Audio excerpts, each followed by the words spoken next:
Game. Guess we can start new. Thanks for stopping by, though, DGM.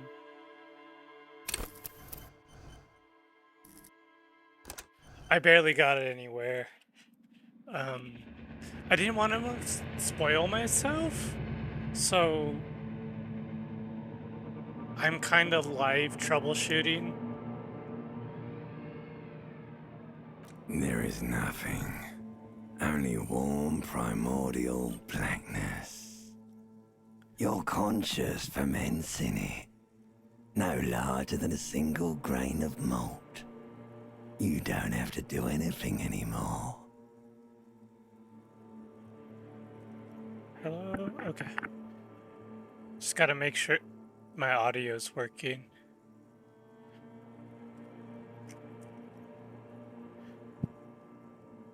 Ever. They make a good argument, honestly. Never, ever. Never, ever, ever, baby.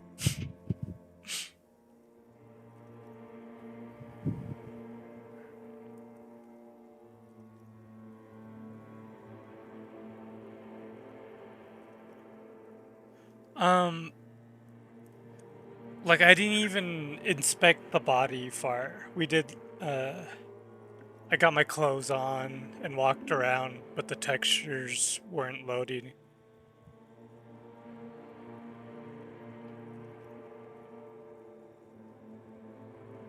Yeah, okay. An inordinate amount of time passes. It is utterly void of struggle. No ex-wives are contained within it. Yes, it is. You got it, sweet brother. Nothing upon Thanks, nothing DGM. upon nothing.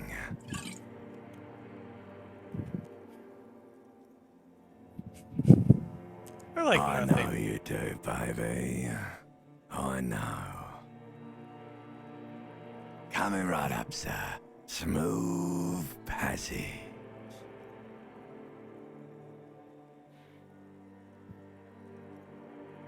The secret, Nothing down to fuck all, borough.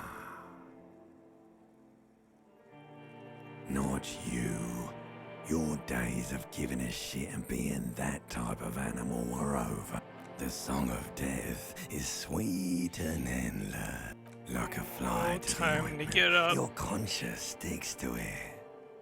The limbed and headed machine of pain and undignified suffering is firing up again.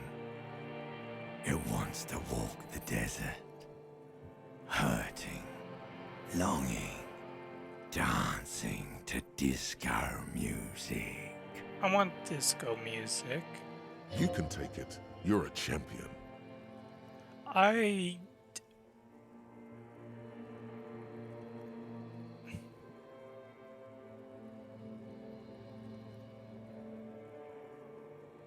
Back to the nothing. Liquor rises from your mouth, and with it, an ungodly. A fiery streak penetrates your skull, trying to force your eyes open. The way to describe it, I'm like giving myself a headache just reading it.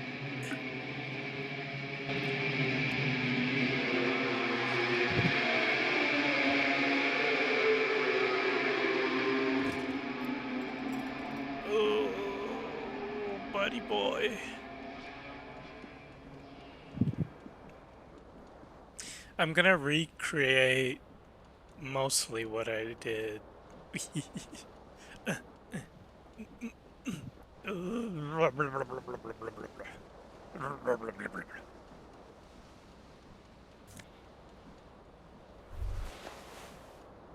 Get some pants on. You hear a jingle. Keys are clinking in the pocket of your flare-cut pants. It says, whirling in rags, on the aluminium keyring. There is a single key on the ring. The number 1 is etched on it. It should open the door. Okay. Ugh.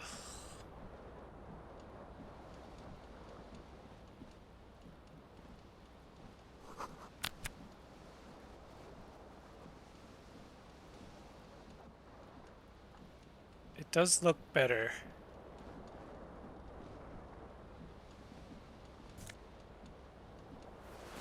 Jacket before shirt.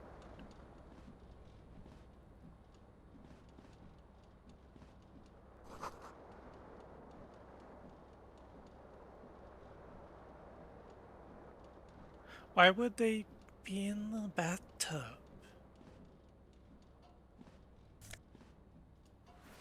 Ugh. A mirror hangs above a bent and broken sink. In a fierce discharge of masculine energy, someone has ripped half the faucet off. Half the faucet? How? Hot water sprays from the base and steam covers the mirror. You cannot see yourself, just the outline of a man. It's kind of like when you don't have your glasses on and you're super nearsighted. Suddenly, you realize you have no memory of the face that awaits you there, underneath the soft vapor. Really? Really, all recollection of the person you are, the people in your life, and even the world you're in has drowned in a sea of blood alcohol. This was no mere night of drinking. It was a deluge of world-ending proportions. Oof. As you slowly reach your hand towards the surface of the mirror. Abort. You clearly have not thought this through. You won't like what you see there, and you will never unbecome it.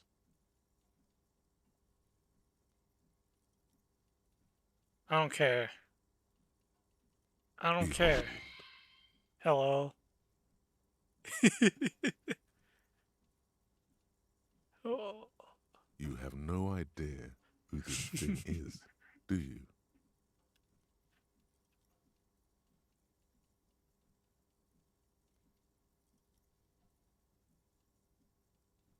It Denial. appears you're also dead. There's clearly rigor mortis on your face. Or wait, is that an expression? Are you trying to make an expression with that face? Why are you so rude?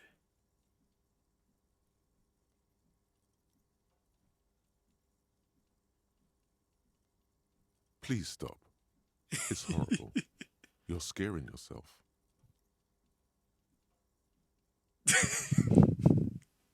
Obstinate. You can't, can you?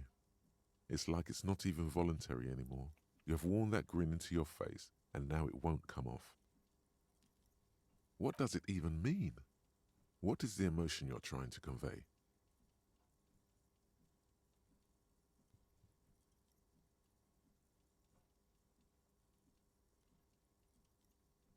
I'm a You should superstar, check baby. yourself for a pulse, superstar. Yeah. From here it looks like a cadaverous spasm. I'll You check for find no one. sign of life on your swollen neck. What? However, putting your hand on your chest reveals an irregular heartbeat. You Oof. appear to be alive, for now. Well, we ain't passing those checks. Nope. Okay. Do. Oh.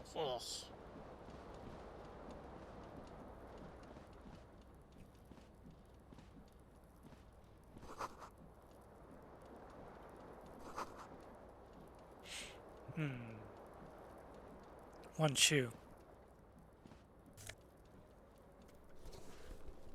Only one. For my feeties.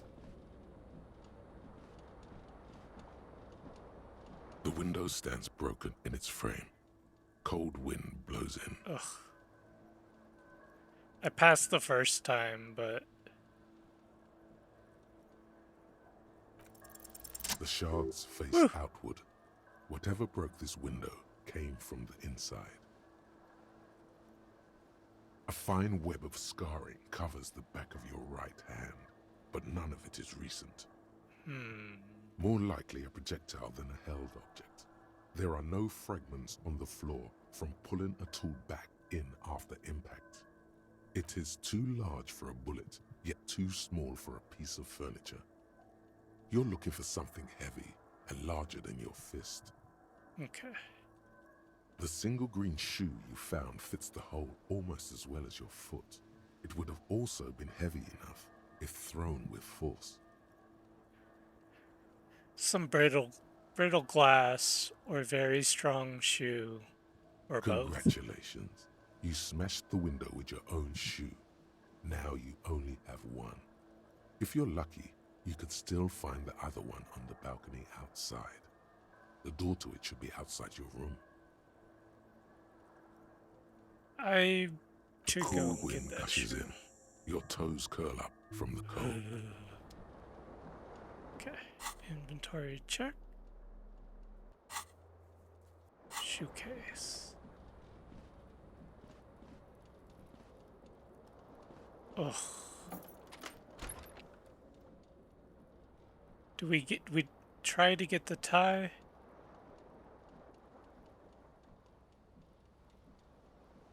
I'm gonna try to get it. This fan has 2 chain pull switches. Or has it been consigned there as punishment? You feel as though this creature is your friend and wants to reattach itself to your neck so that you may continue your adventures together in this strange world. Okay. The blades come squeaking to a halt. It should be easier to reach the tie now. You reach out to grab the tie, but what's this? Diffuse, radiating chest pain. Doom comes over you. This is bad. Feels like sharp stones grinding in your chest and keeping you from moving. Ugh. For quite I hate a that long pain. time. Still ongoing. Now is a good time to start worrying. Nah. No, I'll be okay. I'll be fine. Finally, the pressure recedes. You find yourself covered in cold sweat and trying not to move, hoping it will keep you from dying. Turn on the light. Terrible Ah. mistake. Turn the lights off immediately. You can practically feel the photons burning a hole in your brain. It's just a little hangover-induced photosensitivity. Don't overreact. Bring it on. Little black spots dance on your retinas. It's almost pleasurable.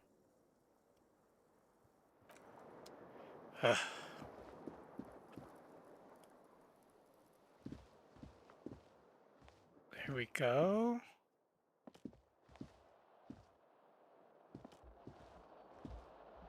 Wait, what's the... Oh, yeah.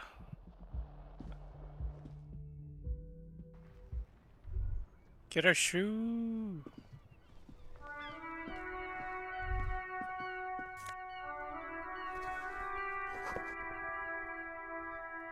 There they both are. 2 identical shoes, both copiously green and indiscriminately snakeskin, reunited on your feet. My cool shoes. Good, they're balanced, comfy. Feels like the only good thing about you right now. Hell truth be yeah. told. Nothing quite like a good pair of shoes.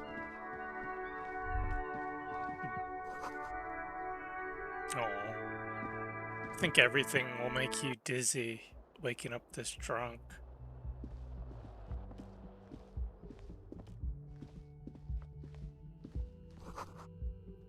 Hello, officer.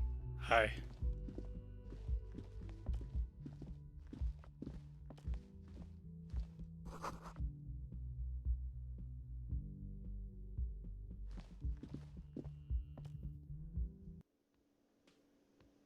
Oh, where am I?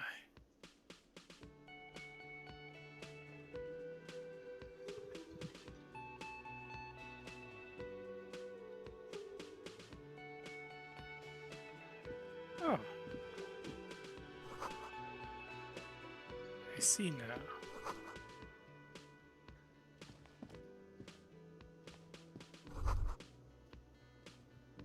Static.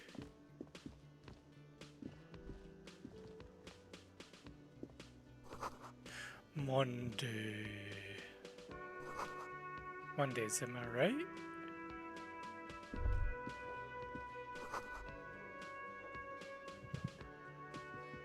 Okay.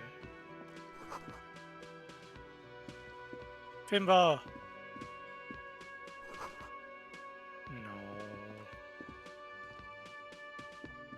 Hello, sweetie. Hi. You shouldn't keep your colleague waiting. Oh, well, if you say so. A bespectacled man in an orange bomber jacket is tapping his foot on the floor. Looks like he's waiting for someone. You. As you approach, he narrows his eyes and extends his hand in greeting. If an assault were launched on this building right now, if the windows came crashing down and the whole world descended upon you, this man would hurl himself in death's way to save you. You are sure of this, but why? Hello. I'm Can't Kim leave him Isuragi, hanging. You Lieutenant, just can't. Precinct 57. You must be from the 41st. I must be. You realize he's waiting for your name.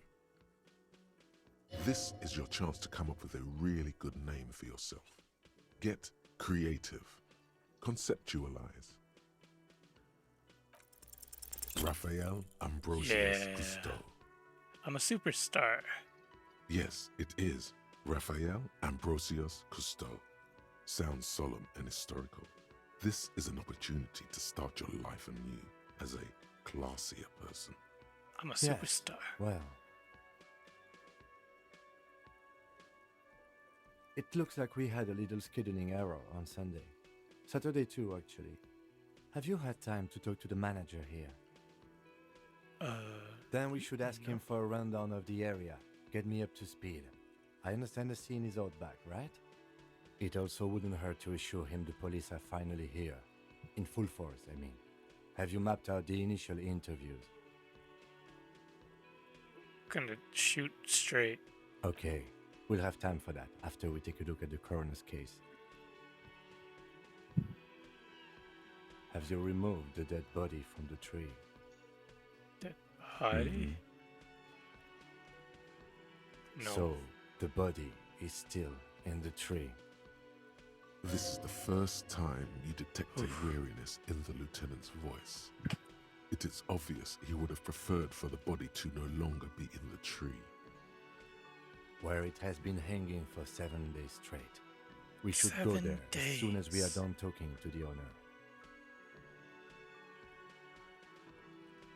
I can see you drank last night and the night before, and that you are still drunk now. But I have seen officers go through worse. Much worse. If you need something for your headache, there is a general store nearby. When But I as was said, the dead playing body through should be our this, number one concern. before it got all broken, it's like Kim strikes me as our executive function. Like, basically, A painkiller would be good about now. This thing is Painkillers. pulsating with discomfort.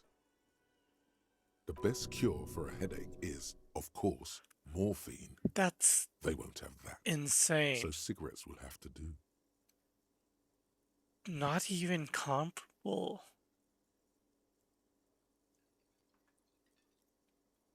I was sent here to meet a detective from Precinct 41. You have the insignia of the Citizens Militia on your sleeve and on your back. Oh, I suppose you could be impersonating him. You could have gotten the insignia from the black market or forged it. But for now, I'm going to set those possibilities aside. I'm not from the Inspectorate General. He Okay. nods.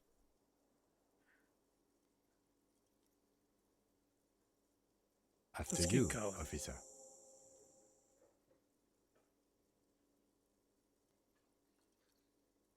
If you're about to embark on an investigation, shouldn't you have a badge? oh, You mean you don't have a badge? Losing your identification card is a serious matter. My vehicle has a shortwave. You can use it to report your badge missing. I advise you to try to locate it as quickly as possible, but getting the body down should still take precedence. okay, Kim. Lieutenant Kitsuragi is now in your party. Party time. Let's go. Oh, wait. this is the door. Okay, his fingers crossed. Okay, everything's working now. Oh, hell yeah, we're back.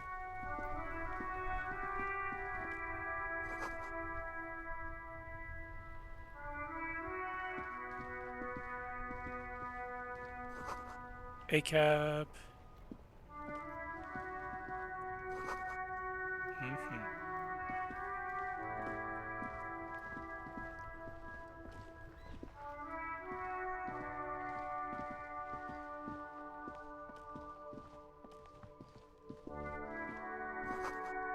Bottles.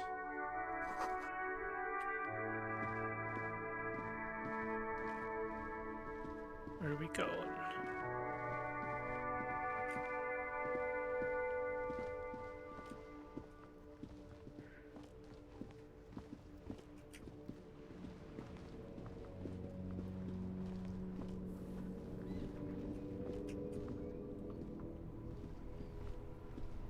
Oh, it's on the other side. Hello, weird statue.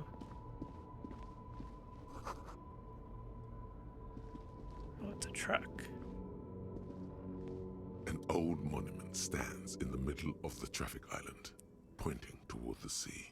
It looks as if it's been reassembled piece by piece, secured and mounted in the air with the aid of numerous ropes and rods.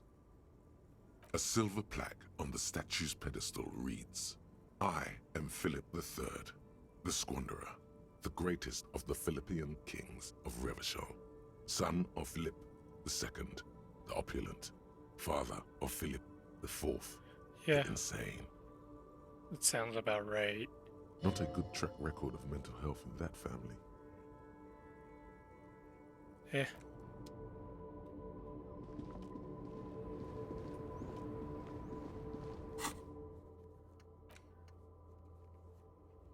In the backyard. Okay, it's in the backyard, so probably not here.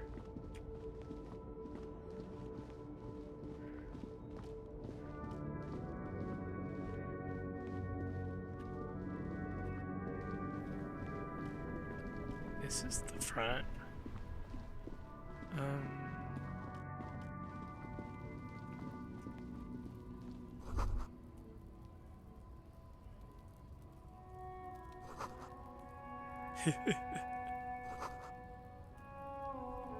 Don't be silly.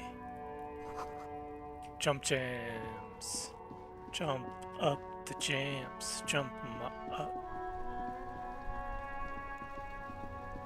Where's the back? This way. Okay. Ugh.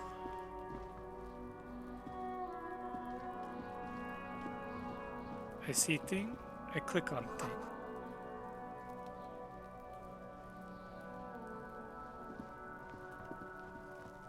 This trash container is locked.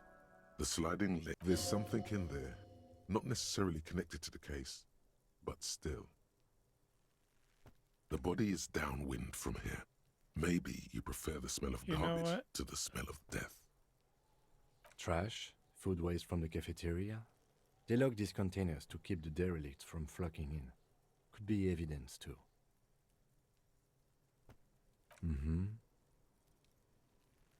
We could try using a pry bar. There's one in my motor carriage, or we could ask for a key from the manager of the Whirling in Rags. Thanks, He probably has Kim. one. Oh, so reasonable. Oops, sorry. Oh, well.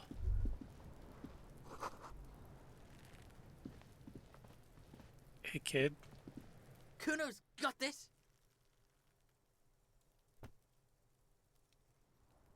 Oh yeah, Nappa Gumpy Kuno. Okay, it's a word I don't know.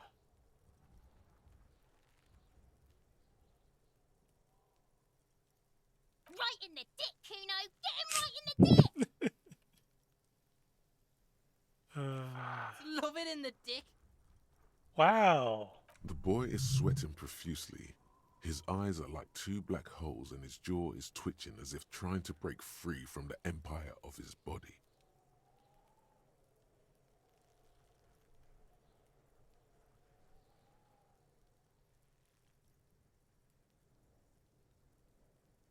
Fuck that! Kuno, yeah! Right in the mouthhole! They pay you no heed or pretend not to notice you. Shits himself?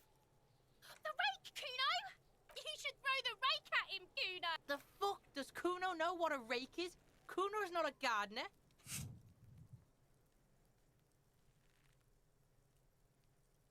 Uh, The fuck are you talking about? He's calling us Kuno! He says we're fucking each other! oh, sure.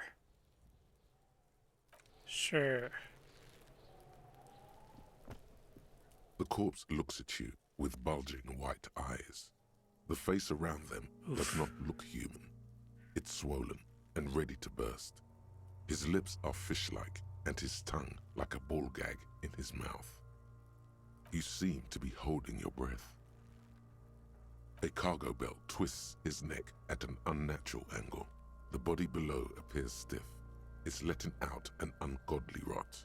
The smell seeps in even through your clenched nostrils.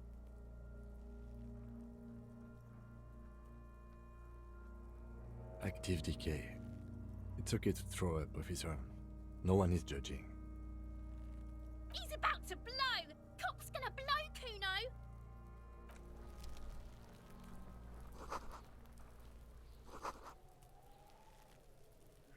Okay.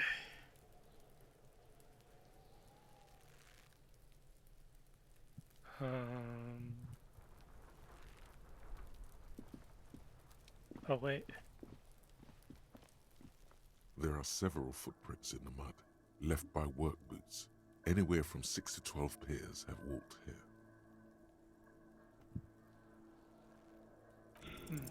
What do you think you are? A super detective? You're hungover.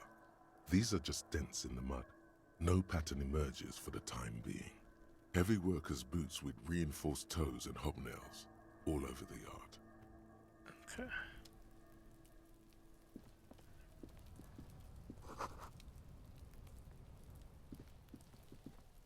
What's in here? Well, I'll take this change. And this. Oh.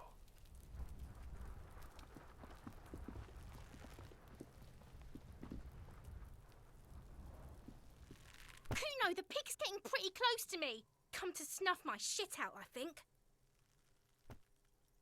Looks like it's time for me to go, Kuno. Pig's come to take me in.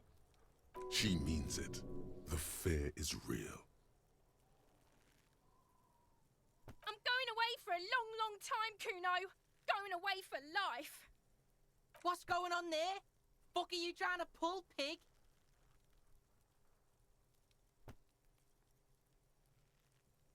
I come from the woods, good Davidu. You don't want to go there with me. You don't want to see what I've seen. The woods. Don't be traumatizing here. Get the fuck out of here.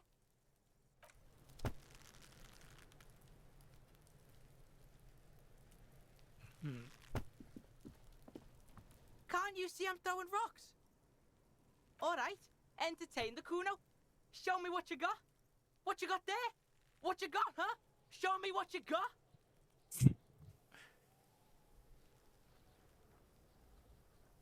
Right, pig. This is where Kuno plays with his little wooden choo-choo. What do you want with it? Show me the train. No, it's not fucking Kuno's. It's ancient. Look at it. He thinks you're fucking fool, Kuno. He says you climb the ladder up to your magic tree house. Get the fuck out of here, pig. Kuno doesn't have a magic tree house. Maybe you should make one. Dunno. Kipta's gardener used to work there. Yeah, that's what Kuno said. She couldn't handle the heat, so she took off. Kuno can take it. Shit's nothing to Kuno. Look, Kuno doesn't explain shit. Kuno just says shit. True. Yeah, that's a good line. Don't be wondering about Kuno's shit, pig. Oh. Fuck does Kuno care about your hunch? That's your shit. You figured it out. Alright. Yeah, whatever. Kuno doesn't give a shit. Shitload, pig. What's your question? Don't tell the pig shit, Kuno. Pig's choking. He's totally choking. If I were to want to waste my time, which I do not, I would ask them who he is, how he got there, and the usual. You have no idea what the usual is. Just ask whatever comes to mind. Kuno's fuck imp. Kuno uses the fuck imp for target practice. Wow. End of conversation. Very strong. You should be this stoic. Probably climbed. Kuno was busy down the road when that shit went down. You heard Kuno. Kuno wasn't even in Martinez. Kuno wasn't in Revachol. Kuno wasn't regional. Regional. I don't know. Some fucking... Mesk or I don't know. Some other place. Night City. Kuno was in fucking Night City. Keep pressing Kuno. Kuno gives this info out on a need-to-know basis, and you don't need to know. Kuno didn't smoke the gimp, if that's what you meant. Just a couple of pigs sniffing around in the dirt. That seems pretty fucking suspicious to Kuno. Yeah, you tell the faggoty, Kuno. You're testing Kuno's patience here. Get lost. Okay. Kuno doesn't fucking care. Okay, Kuno. Okay. Ah. I should normal save.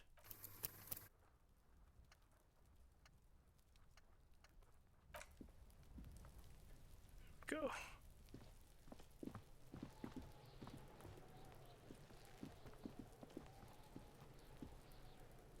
So we did those.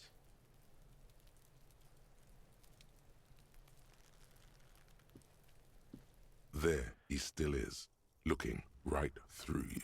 Gonna As you throw up. breathe in, the What? odor comes over you. What the? It's a smell of the mind telling you to run, and your stomach to wring itself empty. With your hands at your sides and your eyes squinting, you stand in it.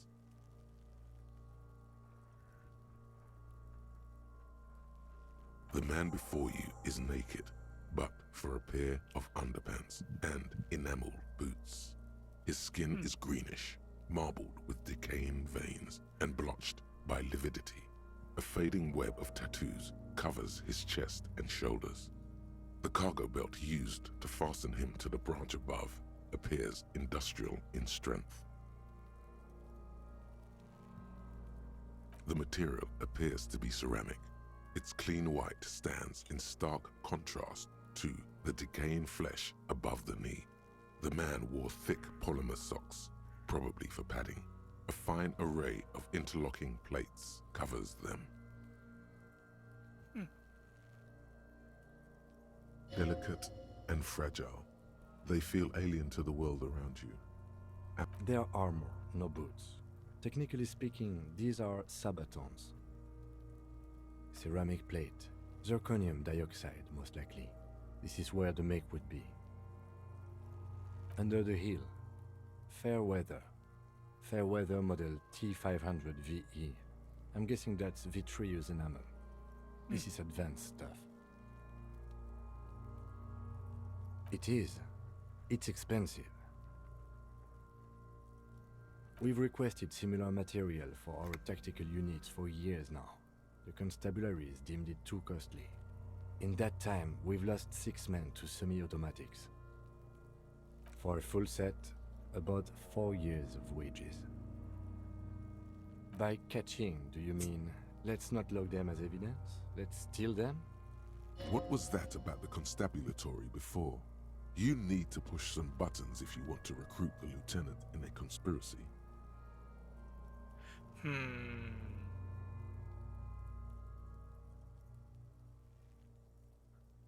I just meant they're a lot of money.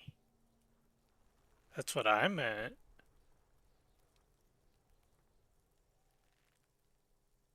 Of course. The locals probably scavenged it. It would be odd if he had more on after 7 days. We should keep a lookout for these pieces. The armor could yield information. If you wear those pieces, it will help me protect your mortal coil.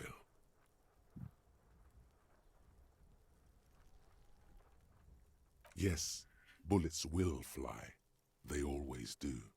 And the coil is fleshy and mush and permeable. Cast it in ceramic shell. Resist death. No, he must have worn something precious underneath his clothes. They've removed all his clothes to get to it. They did not just strip him for the putrid rags.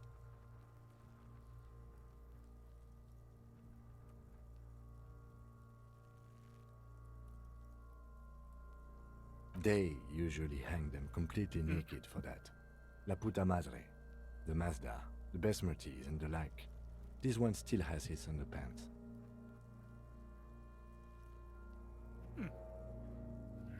Fucking talking about underpants. That's for us to find out. My initial report on the area suggests he was a security guard for the harbor company, but that's just hearsay. I agree. This equipment is way beyond what a guard can afford. The cadaver slowly twists on the cargo belt, his torso covered in tattoos, and extremities blotched pink and blue. The hangman's knot is pulled tight by the weight of the corpse below. Yellow, hard-edged polyester cuts into his neck. Above, a sliding buckle ties the belt to the branch. Oh my, there's something on the belt. A familiar word that speaks to the thirst within you. Vermilion, in yellow letters, along the length of the twisting cargo belt. Only a deep longing for vermilion golden spirits lets you decipher the fading logo of the local brewery. Extremely. Industrial strength, the kind used for tying cargo to lorries. Like in a circus, when the circus leaves town and they tie a black-spotted giraffe to the wall of a carry pen. Okay.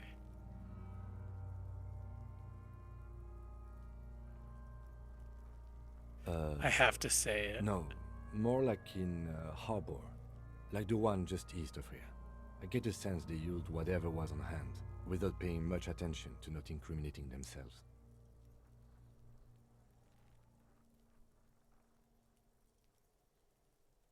The brief suggested as much, politically motivated by the ongoing strike.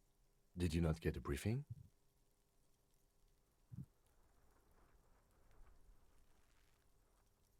Okay, you should ask me for one the first moment we get. Okay. A noose is one of those things that's easier to use one way around. I think they lassoed the branch, then pulled on the belt, buckle closes. It's what I would do. Seems easier than climbing up there. The cadaver hangs from the cargo belt, limbs limp and torso covered in tattoos. An intricate web of blue lines stretches across the torso, from the right shoulder to the solar plexus. Each time they intersect, a small white star is formed in their crossing. Hundreds of fading asterisks riddle his skin.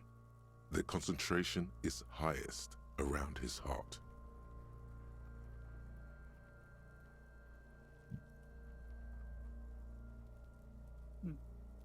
His corpse is marked by stars. Alcohol and heartbreak. Your fist clenches suddenly.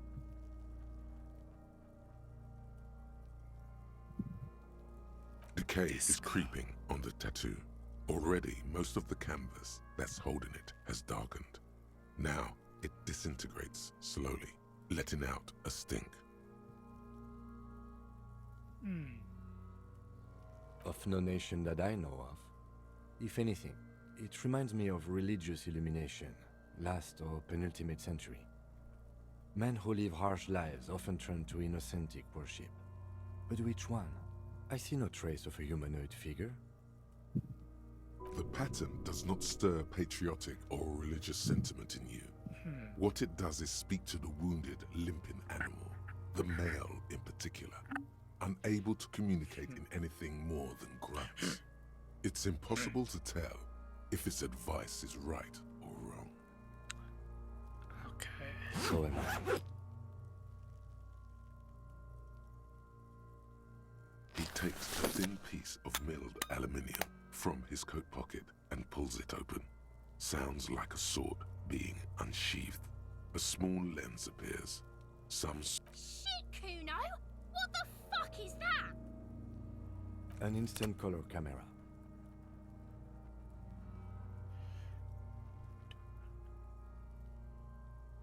This is the first time he openly acknowledges the kid's existence. I have only 2 ampoules, so nobody move. I don't want to waste one. A sound, a shrill flash, followed by the breaking of a small ampoule of glass. You see streams of color pour onto the thick, glossy piece of paper, rolling out. Oh, that's so cool. In case we need it. Yes, it is pretty cool, isn't it? It contains insight to the victim's person. By his build, I'd say this was a man of physical violence. The story he wanted his body to tell was important to him. It is his letter, to us. Someone should decipher it. We'll need to show it around. Here, a souvenir. Don't lose it. Oh, thanks. I'm gonna lose The it. glassy-eyed corpse looks by, his mouth mute and his skin as colorful as the chemical rainbow on the photo paper, teeming with opportunistic organisms. You've acquired an interactable item. Investigate Okay. this item further by going to the Interact tab in your inventory. His eyes are milky white and blind to the world, protruding comically from their sockets. There is no one home, just subaquatic terrors there. Dark brown hair grows on his head. His face is ready to explode from the organic processes inside. The death's head grin has passed. What remains is an unrecognizable mess. Underneath the curdled meat there is an expression, not carried on his features, but below, inside, an expression of pleasure. This man was experiencing joy at the moment of his death.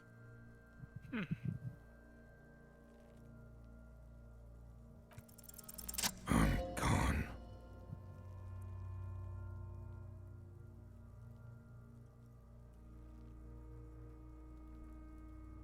Into the wild pale yonder.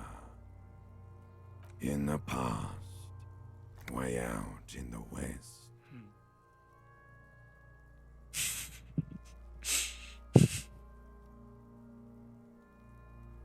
Maybe I was getting my rocks off. It's a mishmash, Copabolo. You think I'm Messinian, don't you? For you, this is how people from Messina speak like. Well, I'm not from Messina, am I? My hair is too light a shade of brown. Trust your inner racist. You think I am. You think I was a racist because this lump looks military and has tattoos. That's called profiling. I know what this means. More questions. I'm a joke. Look at me. A killer. A motherfucker. and a killer. Takes one to know one. Go ahead, Coppo. What do you mean?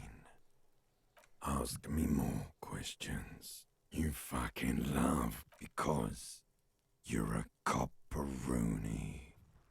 Look at all of them go. Do you want more questions? Oh, okay. Coming right up, copperoonie. This is getting upbeat now. Because you have I can't. love did me in, Provocopo. It was love all along. Sure, Lobo. I can ask you a question. Why are you doing this? Looking at my face, motionless, looking into my eyes, standing here. Why are you investigating my murder?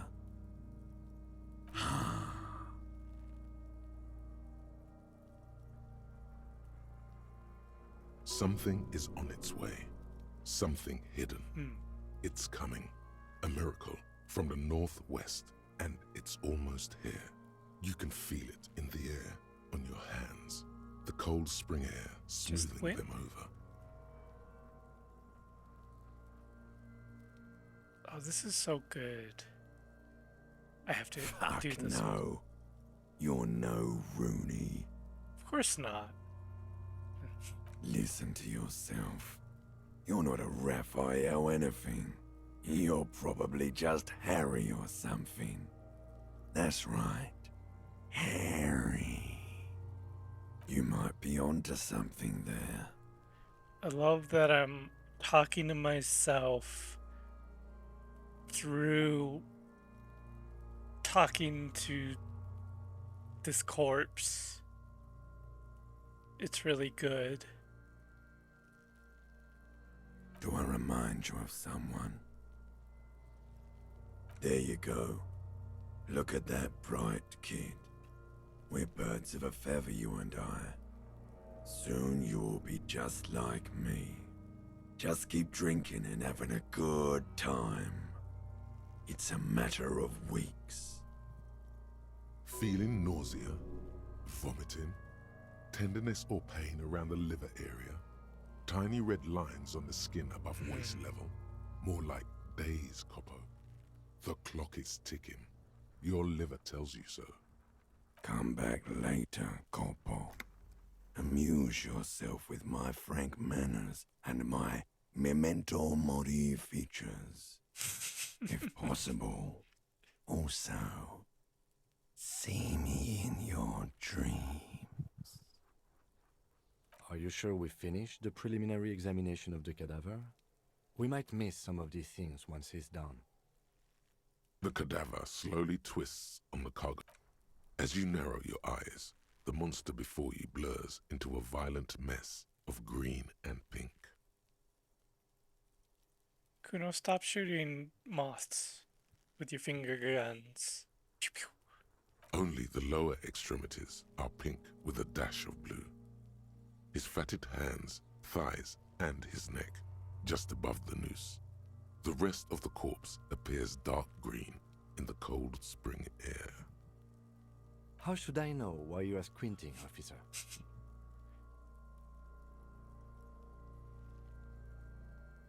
Oh. You are trying to assess lividity. The monster comes back into focus, an explosion of color, coursing with dark marbled veins. His stomach appears pregnant with something. Black liquid streams down his thigh and onto his boot. So, what do you think?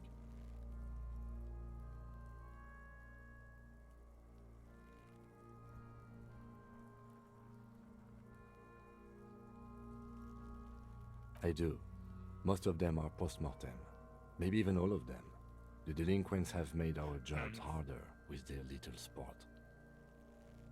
Stop talking in riddles, coin slot. It means you fucked him up good, Kuno. Fucked him up brutal like. The pool of blood and feces has eaten into the frozen mud below the man's feet. Purge liquid is dripping into it, drop by drop. The victim appears to have contained no more than half a kilogram of digestion at the time of death. The fuck he's saying? Talking about shit. Mm-hmm. Did we? I don't feel lucky. I agree. There are crow's feet in his eyes. He's laughing silently. Totally dead.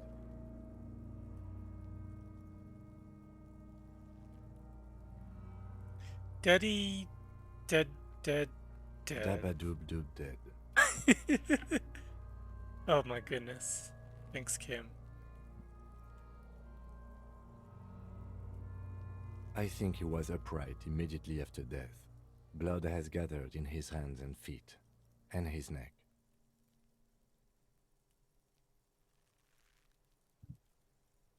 The noose acted like a tourniquet, keeping the blood in his head. The hypostasis here is in tune with the hanging. That's what I think. Mm-hmm.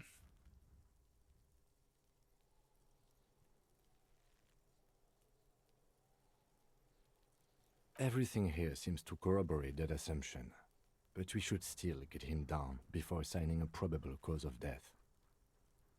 But there is no breath to catch, only the cadaver filling the air and your nostrils.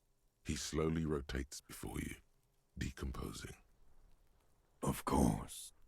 You have questions, don't you? Come back later, Corpo. The steel-reinforced belt presents a unique challenge.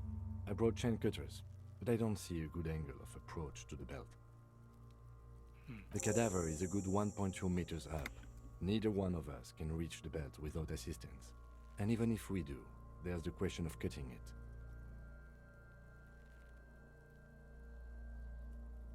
Yeah! Bang bang time, pig! Shoot his head off! How?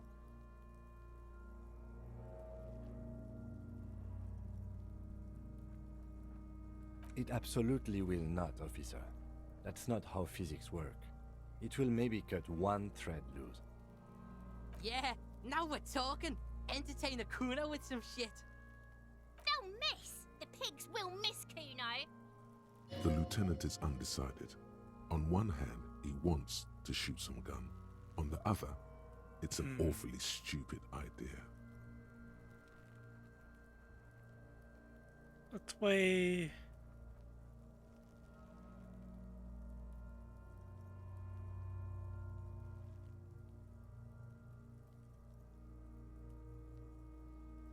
But what else can we do?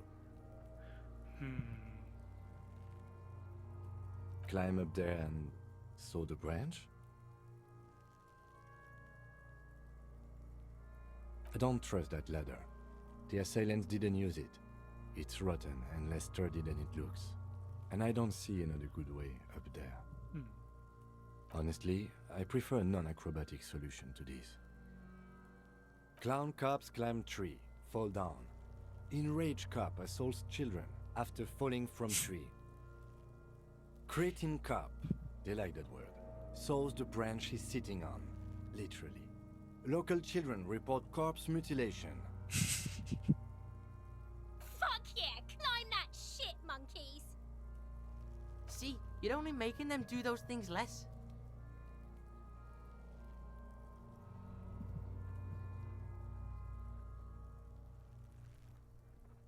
No, I do not see the future. I made those up using 2 decades in the Revacholian police force as a reference point. What I'm proposing is, we save acrobatic tricks as a last resort, after we've tried everything else. Okay. Oh, these have got Fair. to be the most fucking boring multiparts I've ever seen. Yeah, I'm being boring. I know.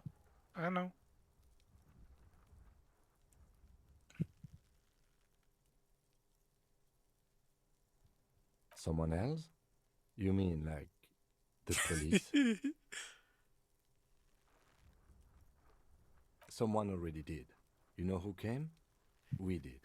Because we have made bad life decisions. So true. I know it's hard, but I assure you, the others won't come to help us. And we have a growing sanitary concern here. We need to get him down, fast. I was really hoping we wouldn't. The Union appeared to be suspect in this case. It seems like a... Confirmed. It's unsafe. But what other options? The corpse twists on the belt, like chicken on a skewer. We are not getting him down already. Not getting him down is a task that's already accomplished. Sadly, it's not our job to keep him up there, but to get him down. I don't want to commit. There's gotta be stuff to help us. Have a look around. An inconspicuous pile of the roofing material, Eternite.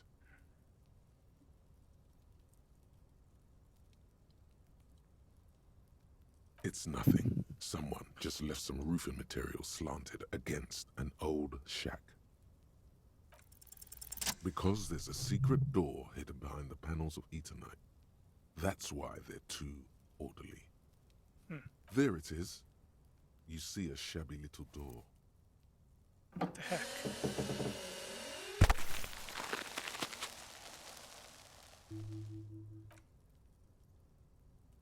What is this then? A tool shed? Let's investigate.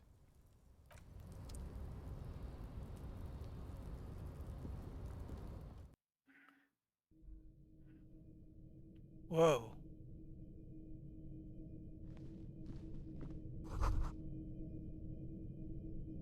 Be still, my beating heart.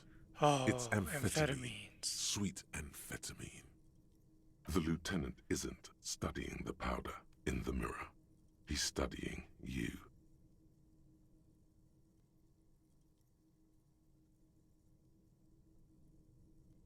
No, I'm just a regular detective, thank you very much.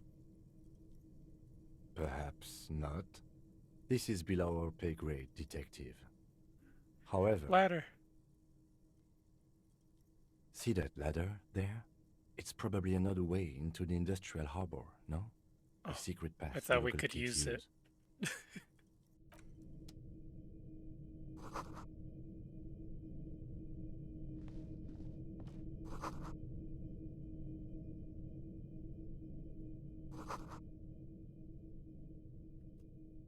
Ooh.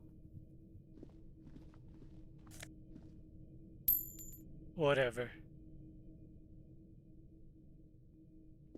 Wanders off. There's just too much. Where am I going? Oh. Looks like someone left his tarpaulin cloak hanging on the railing here. Man down, a trooper has been left behind the enemy lines. You could swear it's more of an instinct than anything else, but you know it's a cop's cloak. Yes, it's probably yours. It bears the RCM insignia, and you have a habit of being careless with your equipment. You could probably make the jump. You look like you've done some track and field in your day.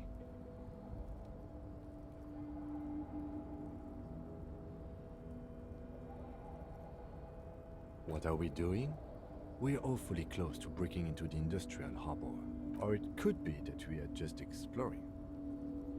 He's thinking you've forgotten where you are. The wind is aggressive up here. The lieutenant I'm looks just at exploring. the enormous It's crane true. towering in the distance over the container yard. The look in his eyes is a mix of the engineer-like interest and the wonder of a 6-year-old seeing a horse for the first time.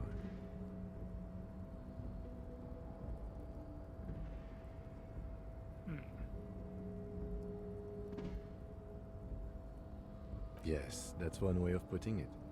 It's certainly an impressive achievement of engineering. Just sits. But I digress. We were focusing on your cloak here. Yeah, not right now. Got stuff to look at. Well, don't mind if I do. Grabby hands. What's this? Take it.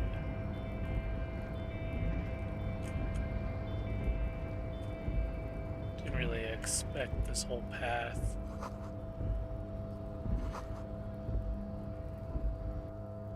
Zoom out.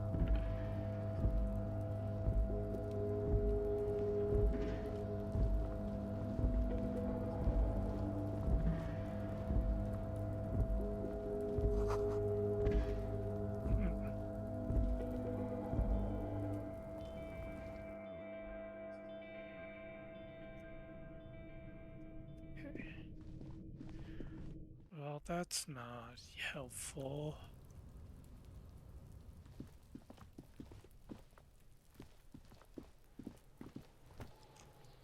Man.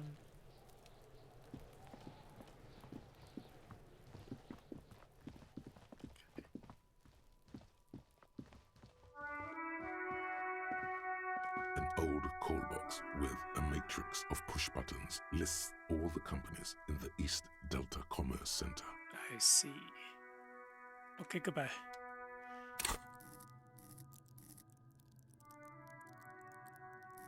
Oh, this is overwhelming.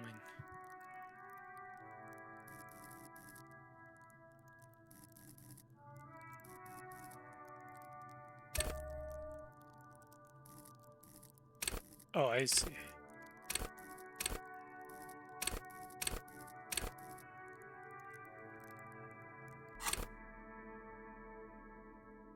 Changes key. Yeah.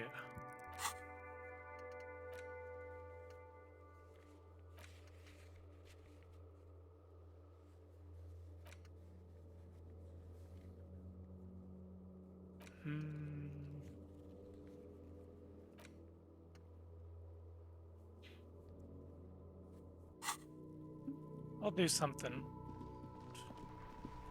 I got a mission badge. Before you stands a motor carriage. The bodywork is covered in blue and white livery, bearing the number 57. Love their choice for this. Vapor emanates from the large engine on the back of the vehicle. It hasn't had time to cool off yet. In the cabin, you are welcomed by a set of steering levers, a radio microphone. We have been putzing around toolbox under the seat, and the soft glow of the fuel preheater gauge.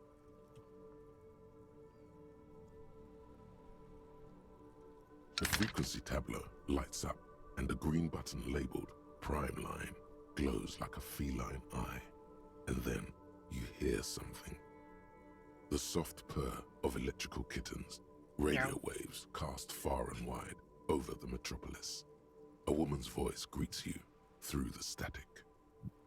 This is Precinct 57. Hello, Lieutenant. How may I assist you? Hello, Alice. Please assist our colleague from the 41st Precinct here. I'm putting him on. This is Officer Alice Demetri, Precinct 57. How may I assist you? Just a second, officer. It's like, I know I'm picking boring choices, but I'm just kind of going with what feels right in the moment. A scrawny old man sits in a dusty cubicle, smoking, with a large white rectangle sewn on his vest. In front of him is a box-shaped apparatus with an array of wires and antennas. The radio switchboard. 10-4, what's your status? Over. 10-18, 10-20, over. State your message, sir. Over. 10-9, repeat message. Over. 10-4, message received. This is a very serious situation. I need to 10-22 the captain. Over. Must be addressed. 10-22, the captain. This sounds bad. Bad and scary. Like Is it him? What does he want? Says he lost his badge and needs to report it. He what? He lost his badge? Who lost his badge? Dick fucking Mullen. Who do you think? It's Officer Dick Mullen from the bestseller Dick Mullen and the Lost Identity. Dick Mullen is not your name. It's the name of a fictional detective who would not lose his badge. Defend yourself. Immediately. They're laughing at you. He says this has probably happened to other policemen before him and laughs sarcastically. Oh goddamn it. Is he fucking kidding? The whole station's gonna be dicked for this. Satellite Officer Vikmar is wondering if you might be joking and adds that this tarnishes the reputation of the entire station. Over. Mullen dicked us. 10-4, I hear you, officer. I'm just going to make a note here that you are in pursuit of your misplaced badge. Over. Okay. Fuck me. Mac, come here. You've got to hear this. Dick Mullen lost his badge. What's going on? Supercop here lost his badge. He lost his what now? His badge. He lost his goddamn fucking badge.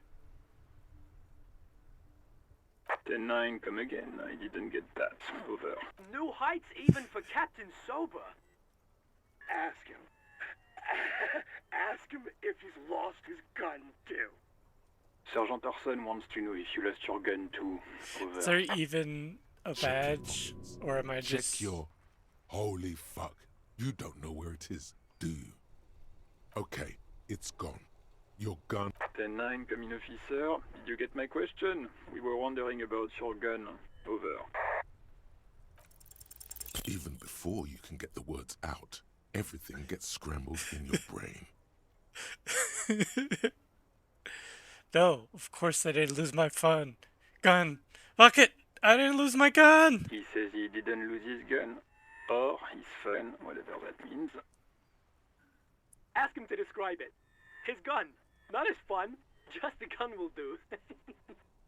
Satellite Officer McLean requests... The fuck do you need a gun for? Look at the pythons on your arms. You are a gun. The biggest one in the world. Oh, request a description, huh? We'll give him one. Describe the plasma gun.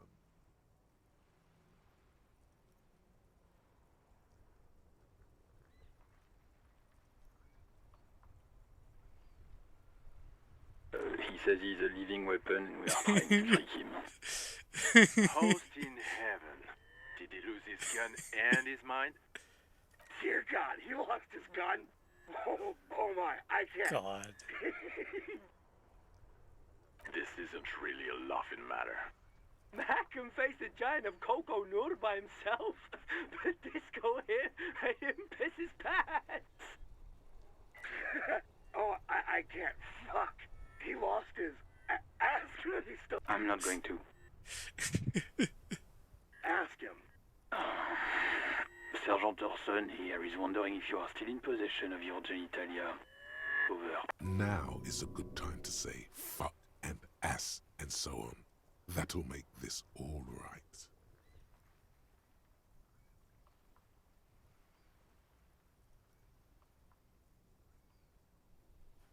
This feels...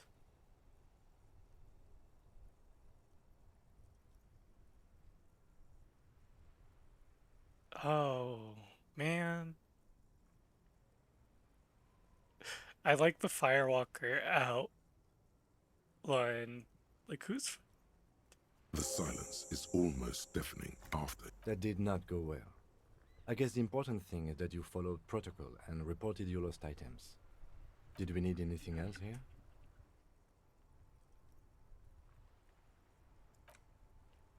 Excuse me. Sorry. Sorry.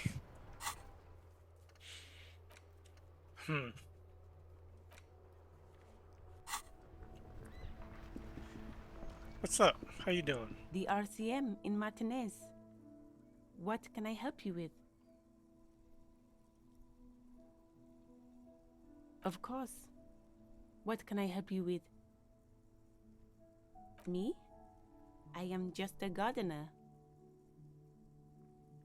I am pleased to meet you too, officer. Excuse me? She's uncomfortable. Maybe you should drop this line of questioning. I wouldn't assume she did it. She shifts in her seat awkwardly. Of course. Where to? What do you mean? Yes, sir. District of Martinez. He knows where we are. He just wants directions. No problem. Of course. Her gloves. You get the feeling that you need them. You have a dead body to deal with after all. Sure. Keep them. I have another pair. Nice. We got gloves.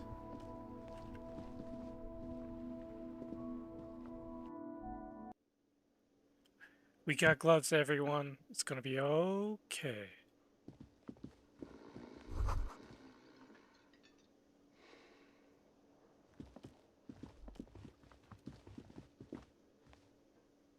Alright, buddy.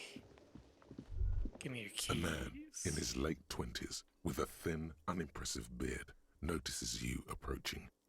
He drops the ledger he was holding and turns to the lieutenant. Could he be irritated with you? Mr. Gart, right? Yes. I am Kim Kitsuragi from Precinct 57. This is an inter-district investigation, so joining me from Precinct 41...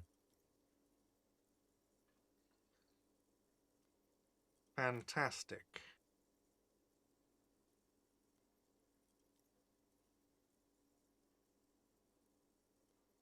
Right.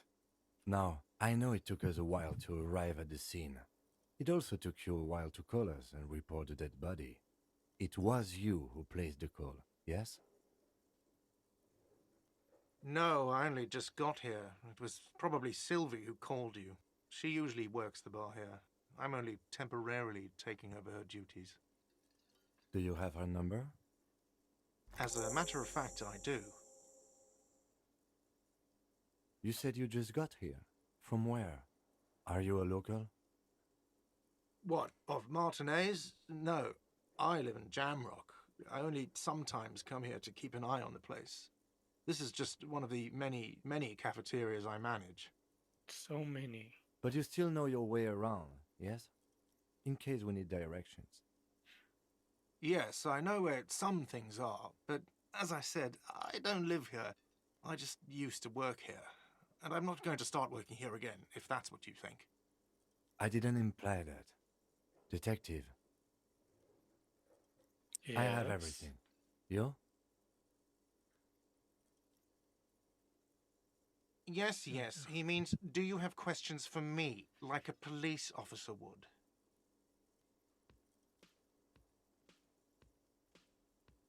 She went away because none of your business. Extra fine. Fine. No, I'm not the bartender. I'm the cafeteria manager. He's very animated all of a sudden. This is clearly a touchy subject for him. That period of my life is over. Not everyone who stands behind a counter is a bartender, okay? I'm the cafeteria manager. I have 3 cafeterias I manage. 3. Get over it. I don't know who killed him. I'm not the police. That's your... What are you, crazy? Of course I didn't kill him. Suddenly you tense up. Blood is being pushed to your muscles. You should hound him on this. Hound him hard. The prey drive says. I mean, I want to do it, but just to be a dick to this guy. No, I didn't. I didn't. I don't appreciate this. What is... Do I have to answer him? Is this mandatory? The lieutenant stands motionless, his expression unreadable.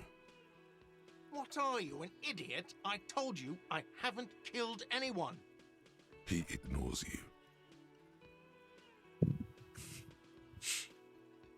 Why would I have a problem with you? You're a hero cop. Yes, you are. A real decorated hero. Tell me, What did you not do? First you took the body down, Then you solved the murder? Then you didn't trash my hostel room. Maybe you even negotiated the strike. Oh my god! No, you see, actually, you didn't. You haven't done anything even remotely useful since you got here. No, I haven't seen you around. I just got here, remember? Was there anything else? Okay. Let's go. That's good. Not so fast. You owe me 130 real. Oh, excuse me. You owe me 130 real. The IIR, or Inter-Isolary Real, is the global reserve currency. Whatever part of the world you're in right now, it's safe to assume he means you owe him some money.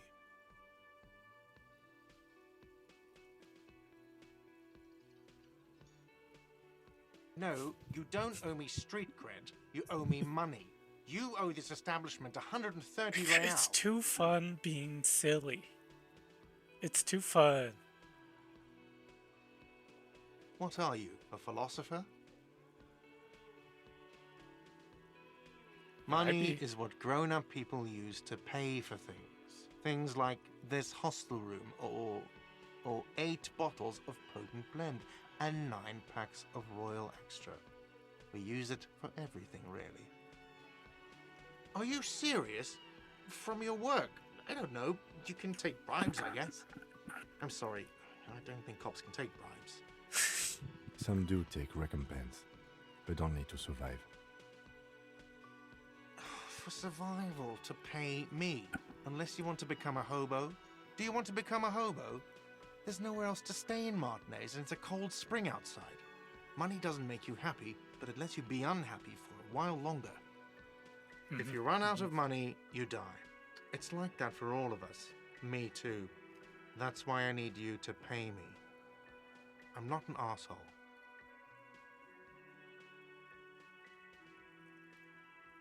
Yes, it is.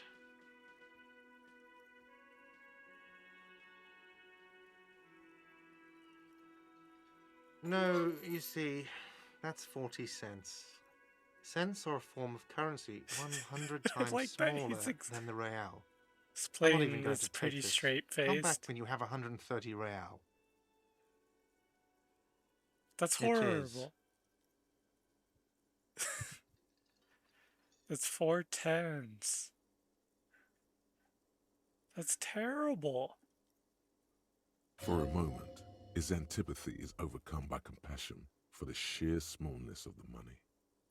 He demonstratively suppresses a world-weary sigh. Let's see. 3 nights at a tariff of 20 real comes to 60 real. Then there's the window you annihilated. The hole in the window was the first thing I saw when I came to work.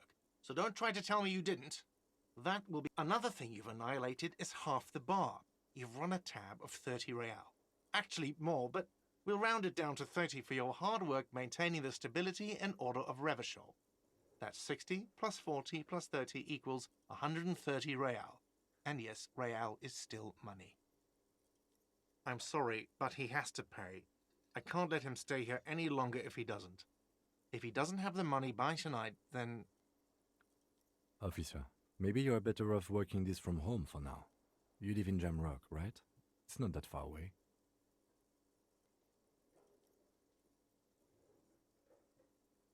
Officer, you really need to take this up with your station. I have a shortwave radio in my car. Call them. Ask... Good luck. By the way, where is home? The address is coming up blank. But you've been at this hostel cafeteria for only 3 nights. Where were you before? You had to be somewhere. You don't really know, do you? A vague, blackened image doesn't sound like somewhere you can stay if you run out of money. Hobo cop. Entertain the thought when you get the time. Maybe being a hobo and a cop Hobo has its advantages. Cop.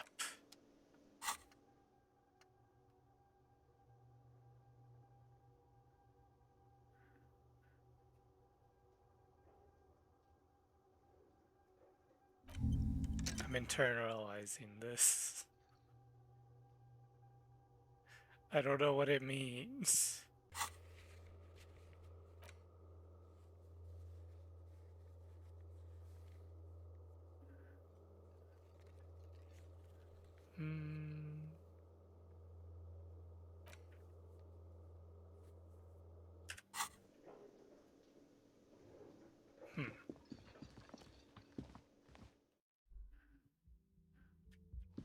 Let's see.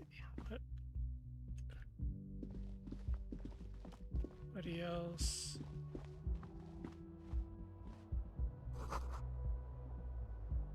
Well, I'm taking this now. Hobo cop. Back in action.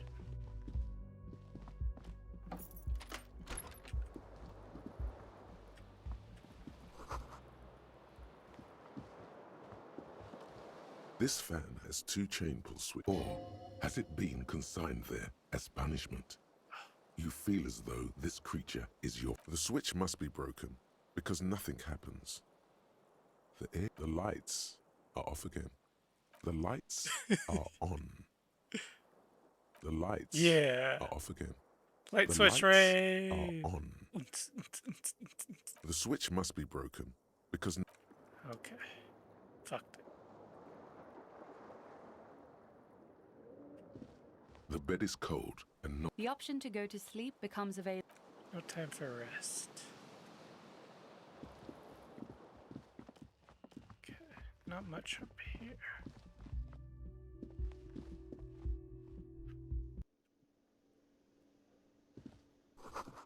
Summer door. Who are you? Hello, sweetie. Wait, who's Sweetie? Why, you are, officer. You're a handsome man, officer, with your mustache and your chiseled jaw and that silly dimple on your chin. What the heck? I don't want to talk about the dimple anymore. You must forgive me. I'm getting so scatterbrained. I completely forgot to introduce myself. I'm Lena. My husband Morel and I are staying with our friend Gary just down the street, but I come here for tea when they're away. Okay. This Lena nice is little wacky tea. enough for the motley crew. Hire her on the spot. I love it. Oh God. Oh no. Too real.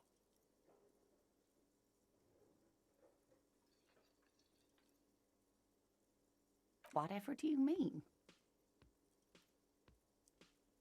Oh God, it's so silly. Sequence killers? Oh my. But I think you already have a partner, sweetie. Oh. A partner who needs you to help him get a corpse down from a tree.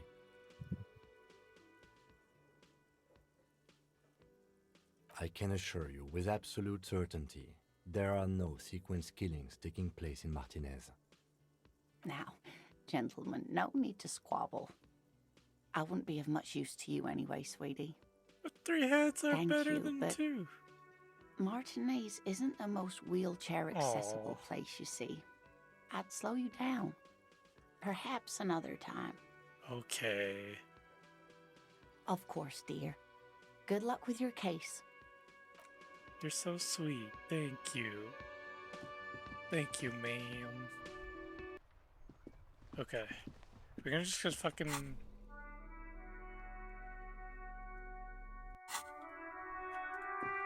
Should we get the I'm gonna get the pry bar anyways, just to have it on me.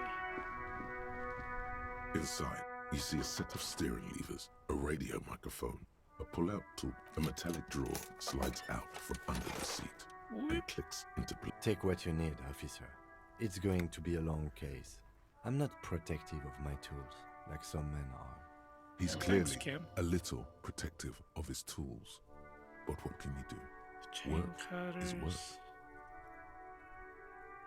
The pry bar feels nice and cold in your hand. Cold and heavy, like truth. You feel like you're reunited with truth once more. Useful for opening all sorts of doors and lids. The handles are long and sleek. Snap, snap, those cutters in your hand. The pull-out toolbox slides back into... Go. We got stuff.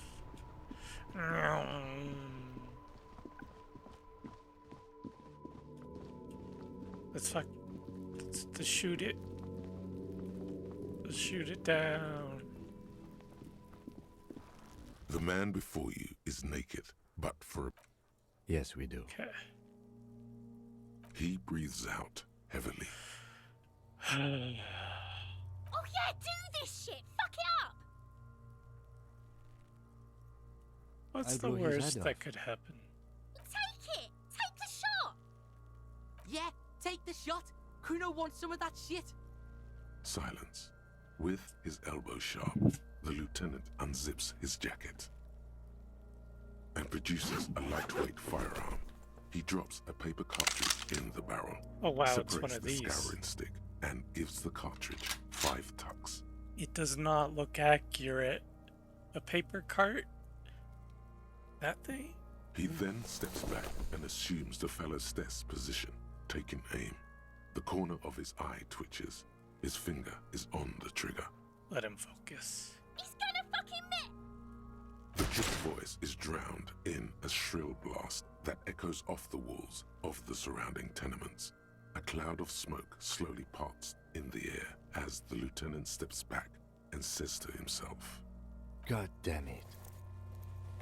He feels bad about his eyes mostly, just having bad eyesight, probably from a young age. Whatever you do, do not console him. Fucking idiot! Mookaba asshole! Kuno could have hit it easy, but then Kuno's not fucking handicapped, is he? I have to say, it's beginning to look unlikely we can get him down without assistance. It's bad as it is, us shooting firearms like punks. Go ahead, I'm not stopping you. Just don't... They only have one gun! This is the sorriest pair of pigs Kuno's ever seen. Yeah. Take it, you fucking banana pointer! Take it and shoot yourself! The cold piece of bakelite and gunmetal is surprisingly light. Huh. Your fingers fit right through the guard, instinctively resting on the trigger. Don't. What the fuck are you waiting for, Kuno? Tell him to shoot himself in the mouth! Kuno is silent. Aggression gathers in the air. The trigger feels delicate and ready to break under your finger. Okay. The buckle comes into focus in your sights. You stand with your feet planted firmly in the ground and your left hand supporting your gun arm. Why don't you just shoot yourself in your mouth? At least you won't miss. Your field of view narrows. The branch slowly moves, becoming entirely two-dimensional. The metal buckle glimmers, catching the morning light as the corpse slowly rotates. Look, he's crying. You gonna cry now, fucking faggoty?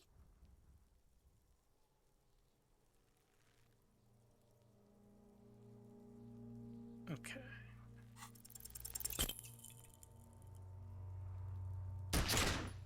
Aw, damn.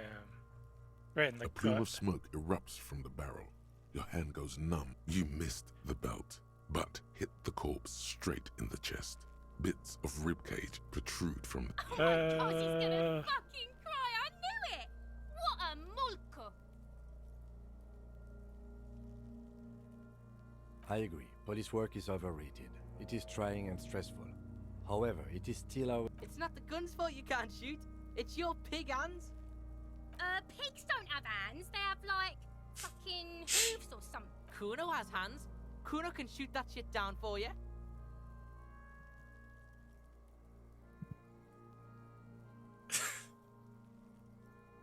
The lieutenant does not dignify that with an answer. He snaps the button on his holster and says, We still need to get him down somehow. The bad way. The way I didn't want us to. To ask the suspect for help with the victim's body? To be indebted to Evrard Clare?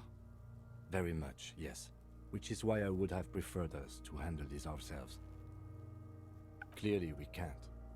Suck my dick, bitches! Okay. The leader of the Union. A dangerous and corrupt man, from what I hear. You don't want to owe him much. Yeah? Don't go being someone else's bitches. You're Kuno's bitches. Okay, Kuno.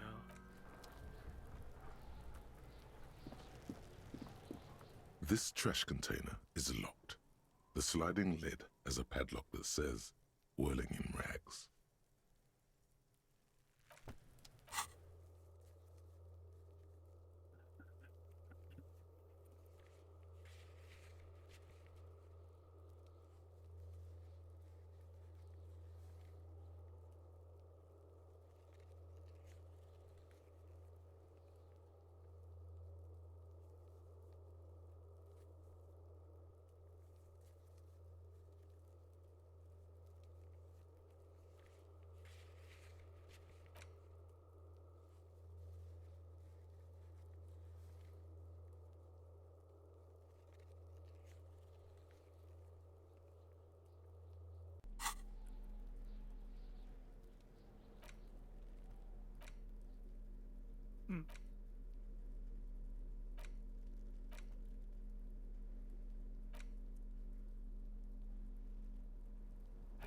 Okay, there we go.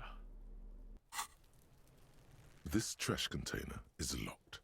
The sliding lid has a padlock that says, whirling in rags. Force time isn't happening. You've jammed the pry bar under the... What is this? Your triceps ache for the metal to bend, but it resists. This calls for a potent curse to help break its resistance. The power words. Utter the power words.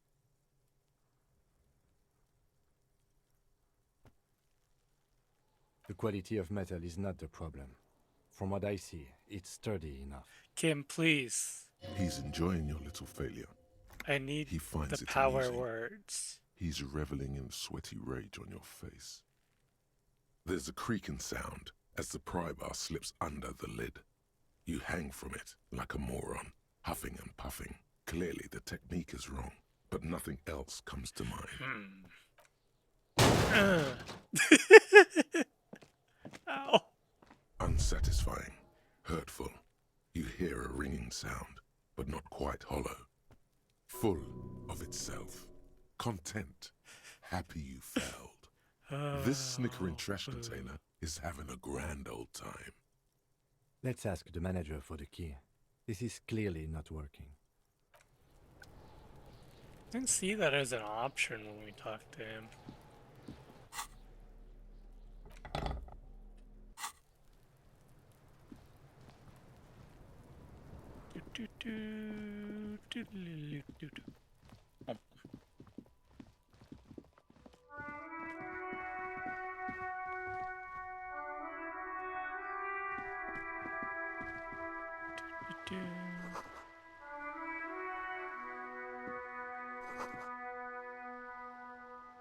Hello, sir. Step right in. The store is open.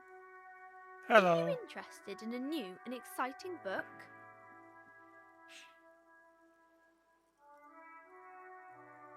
Okay, sir. I'll try to answer any questions you have. I hope they're about books. My name is Annette, sir. My mum, her name is Plaisance. She owns the store. She's inside minding the register or organising the stock. Okay. Feel free to step in and browse our wares. Aww. I'm signalling that the store is open. Otherwise, people might not know. They'd miss out on the crime, romance, and biographies of famous people. A sudden gush of wind turns the pages of the books on the counters. She covers her face, smiling, but she's cold. I could help.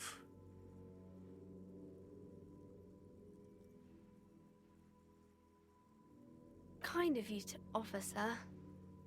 What could you do to help her anyway? Find my jacket? I don't know. Yeah, it's really creepy. Give him the jacket. True. Thank you, sir. I'm glad to help Mum out with the store. See ya around.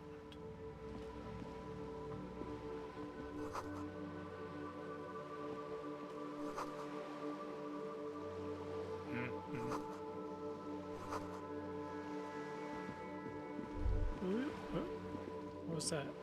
What did I miss?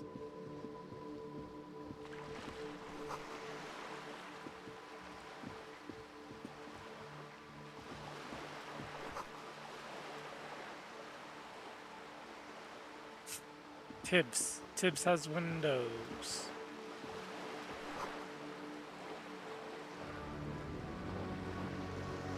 Oh, I see.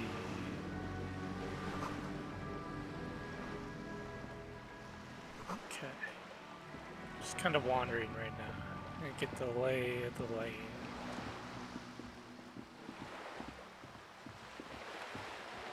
Hello. Salutes the bird.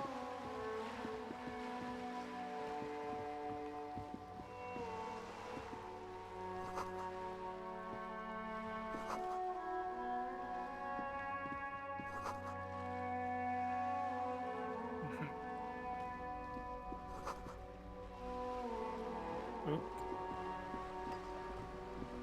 Can I look at that?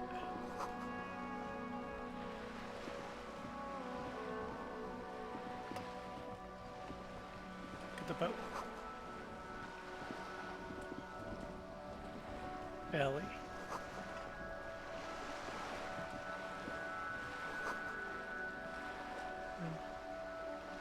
Sloop. Up.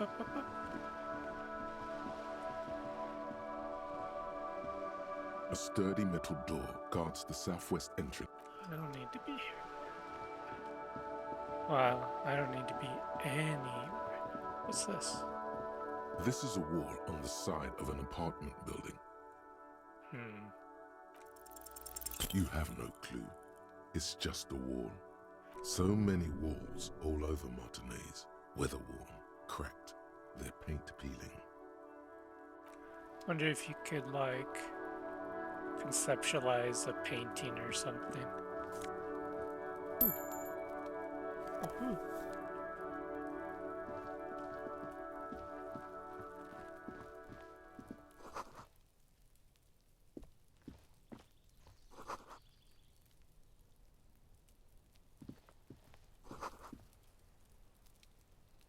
There must be another way into the building. Whoa, Kim.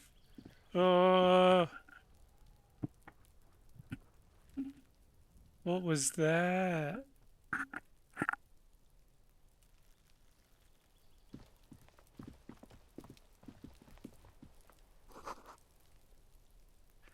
Does look suspicious.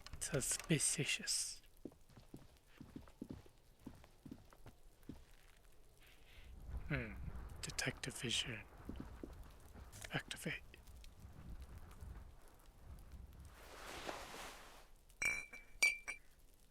Okay. Yoink, yoink, yoink.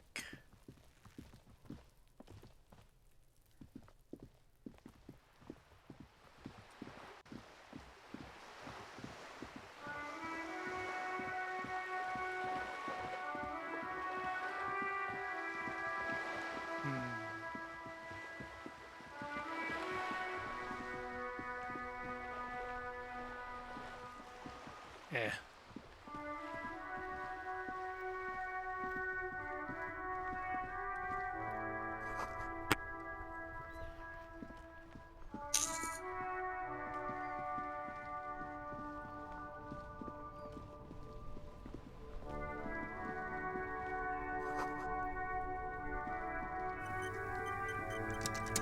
Yeah, I haven't actually saved in a while.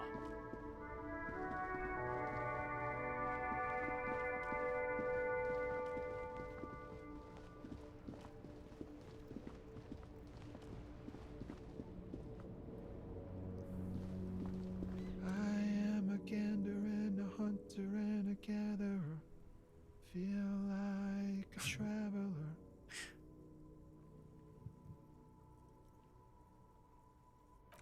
Good for you.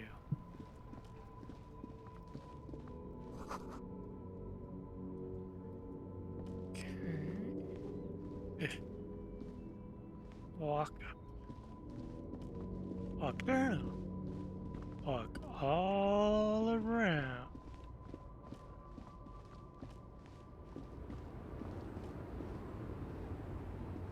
The small, wrinkled woman does not greet you. She nods along to something on her radio. A photograph is clutched in her hands, and there is a warm smile on her face. It's the warmth of a winter night's fire. Maybe she could give you comfort and shelter, some cigarettes and food money. Maybe she's your... No, she's not my grandma.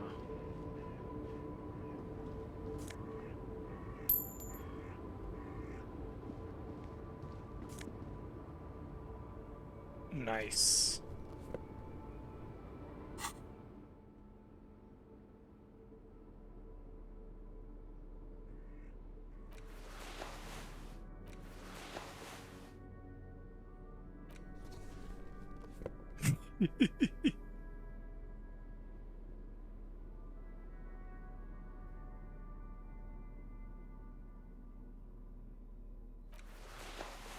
Big old gloves.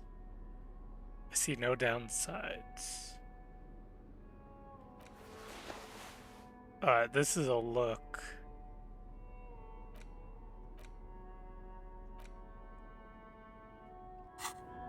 Quite a look.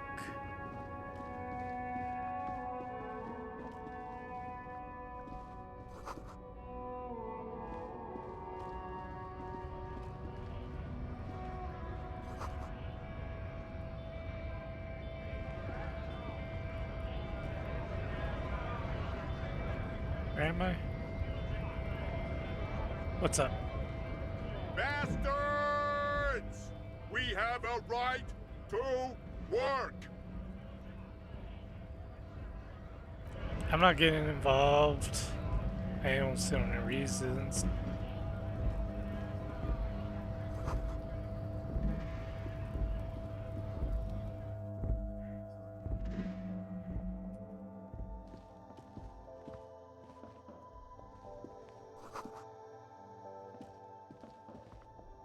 Hello. Oh, is this Welcome to the Frit. general? Feel free to look around or floor? something. Everything is out on the shelves.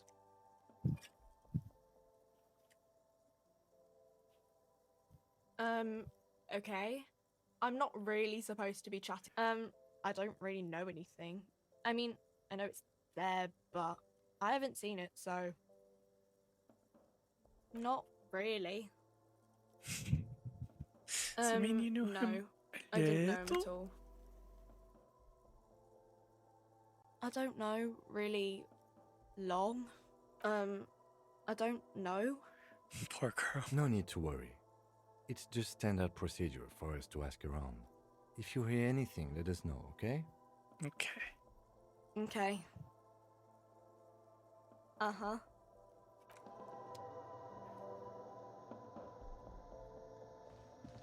What's in The here? tear machine stands in the corner. A sign says, Ooh. one... I see.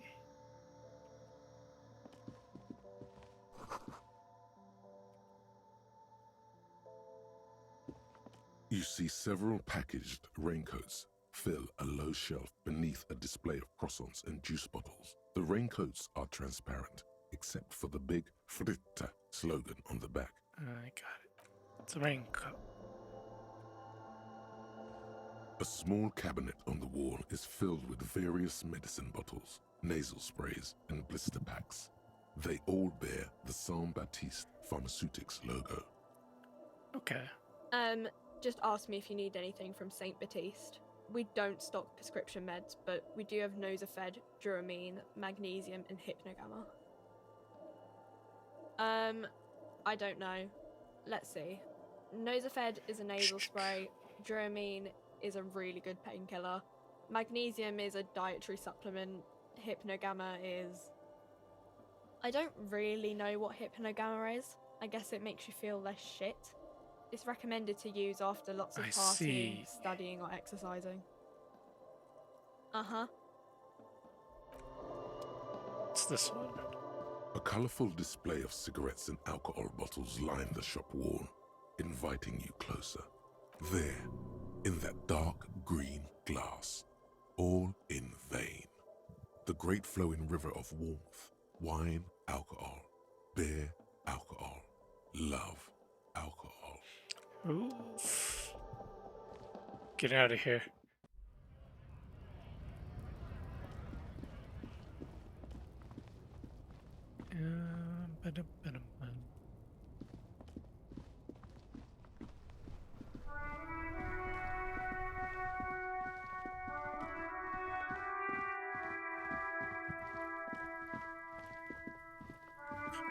Let's make a new save.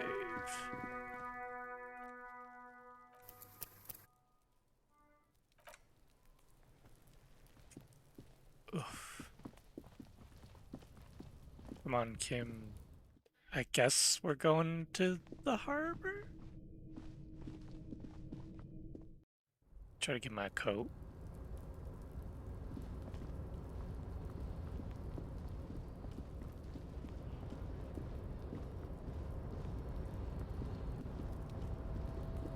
The tarpaulin cloak with possible RCM markings is still caught on the railing. The cloak? I do think it's yours, yes. As to whether you should go for it? Well, it doesn't seem too dangerous. 2 meter stops. Whenever you're ready to do it, I'll be right behind you. I don't care what my odds are. I'm going. I'm going.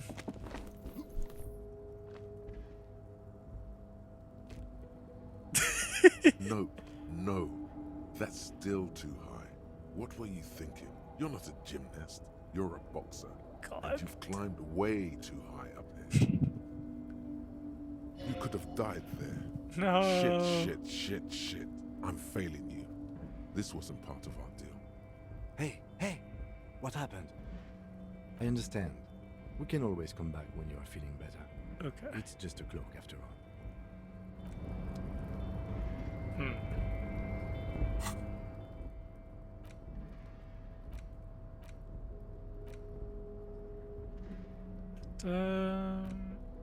Didn't I get stuff?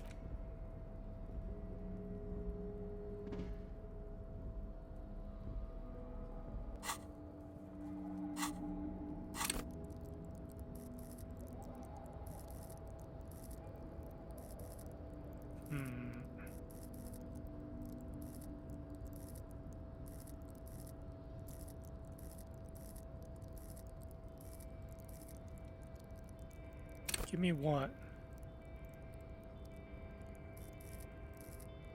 Nah.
Do you only do one at a time?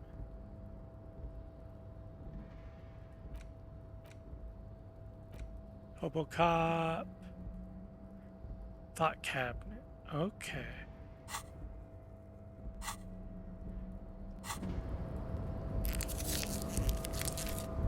Okay.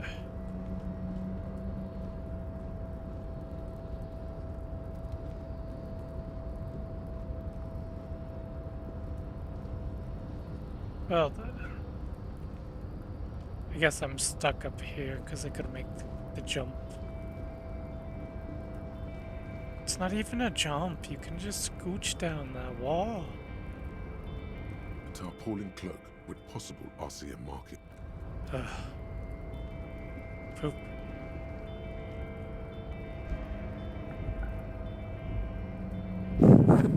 Yeah. Yeah.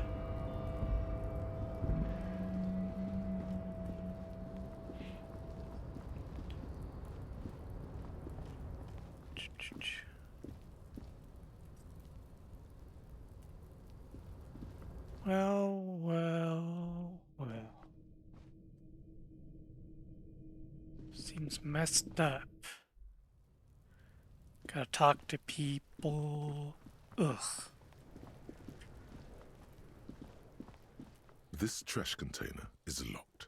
The sliding lid has a padlock that says, whirling in rags.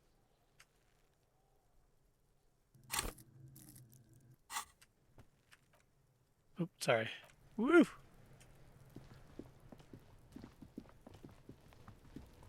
This way. Scan. Can we get the key?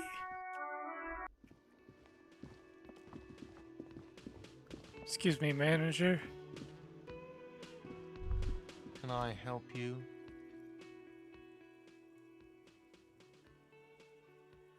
Mine? No, it belongs to the Whirling in Rags. Thank you for clearing that up. Why do you keep the container locked? Why? To keep the hobos and drunks out. That's why. And the neighbors too. They put their trash there and they don't pay for the garbage company. I thought as much. And are you the only party with access to the trash container? Well, yes. Us and the garbage disposal company. What do you need them for? It concerns the case. Please cooperate. Just bring them back once you're done, please. Okay, goodbye.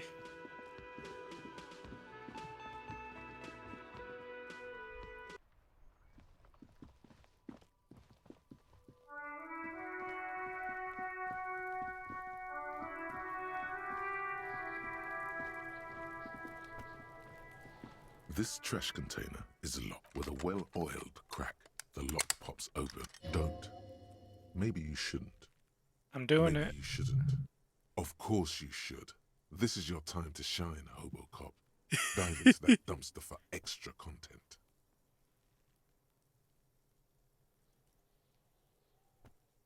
There is, but you won't like it. It's gonna be gross. Sweat forms on your brow. The smell of rotten food rises to greet you. You see soggy cartons, dirty rags, and organic waste.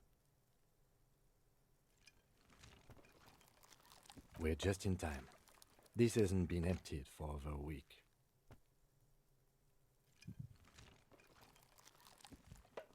You see milk and egg rest with one broken egg in it. Some pasta wrapper. Picking up the soggy packages somehow feels trash familiar. smells. A box falls into pieces in your hands. Batiste Soleil cereal. There are plastic pasta packages below. And turbo noodles. Nothing of note, however. Among the threadbare kitchen towels, something catches your eye. A pair of denim trousers. Grab As them. the legs of the slime-covered jeans. The victim's clothes? Cadaverine odor is faint. If these belong to the deceased, drop them in here, officer. Guitar marked blue jeans. Pockets empty or emptied. He wore them with a belt, too. A white belt.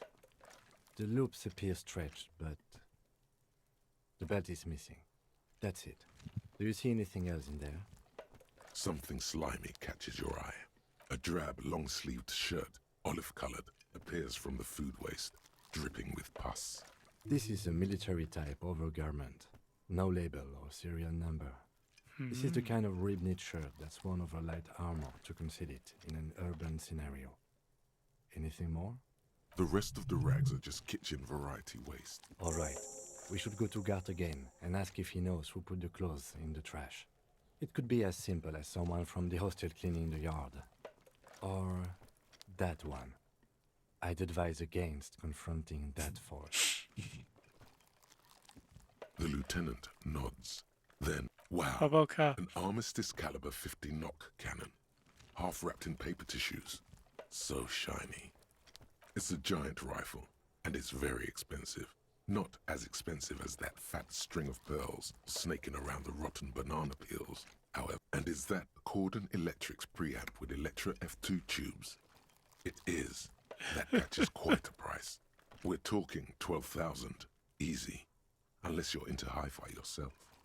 No, you won't, because none of those things are real. Darn. They're not actually in there. All you see is food waste and crisp wrap. All you see is a broken mug with a racist depiction of the yellow man frolicking in saffron. Only in its social sensibility. It's just organic waste, cold and slimy on your hands. Apple and potato peels, mostly. Nothing. What's this? Okay, don't do this to me. A blue piece of plastic sticks out from the apple peels. It's something larger. A clipboard. A blue plastic clipboard with moist papers hanging from it. They look badly damaged. Officer, is that your paperwork? It is. Look, the plastic has the RCM street grid on it. You've even got an autopsy form in there. If you don't mind me asking, how did this get in the trash?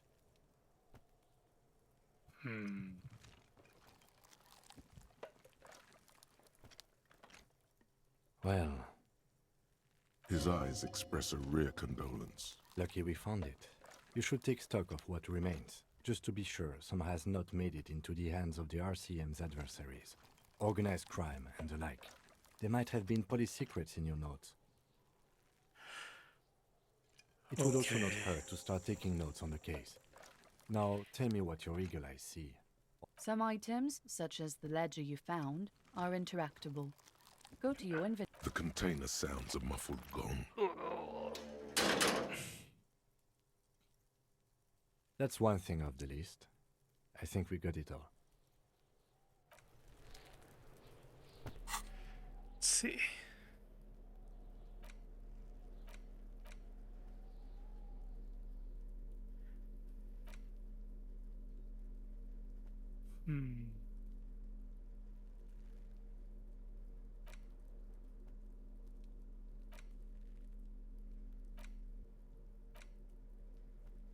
Okay. Use interact.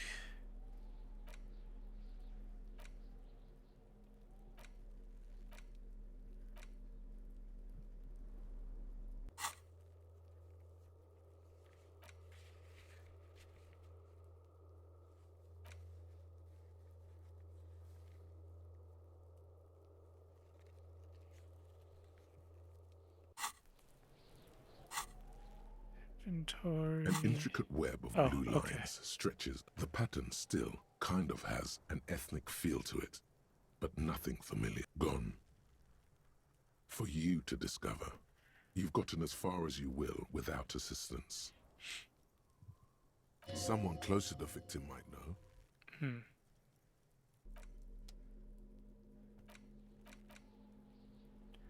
How to interact. It's the oh, it's that. Found That's in the trash. A pitiful cabbage of white and yellow papers hanging from plastic board, barely held together by a metal clip. This sad display is made complete by the faint smell of urinal cleaner. There's a piece of toilet paper, or is it cleaning tissue? No, it's toilet paper, desperately sticking to the back of the blue plastic clipboard. It's a metaphor for you. Below the pathetics, terror. Do not look into its blue heart.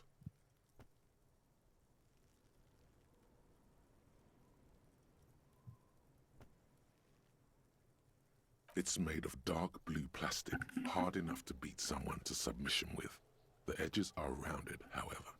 The U4 size board feels thick and heavy in your hand. Light shimmers on its wet surface. On the back, you see the embossed letters, RCM. Something rattles inside, ever so lightly. The plastic shimmers like lapis lazuli, but it is not see-through.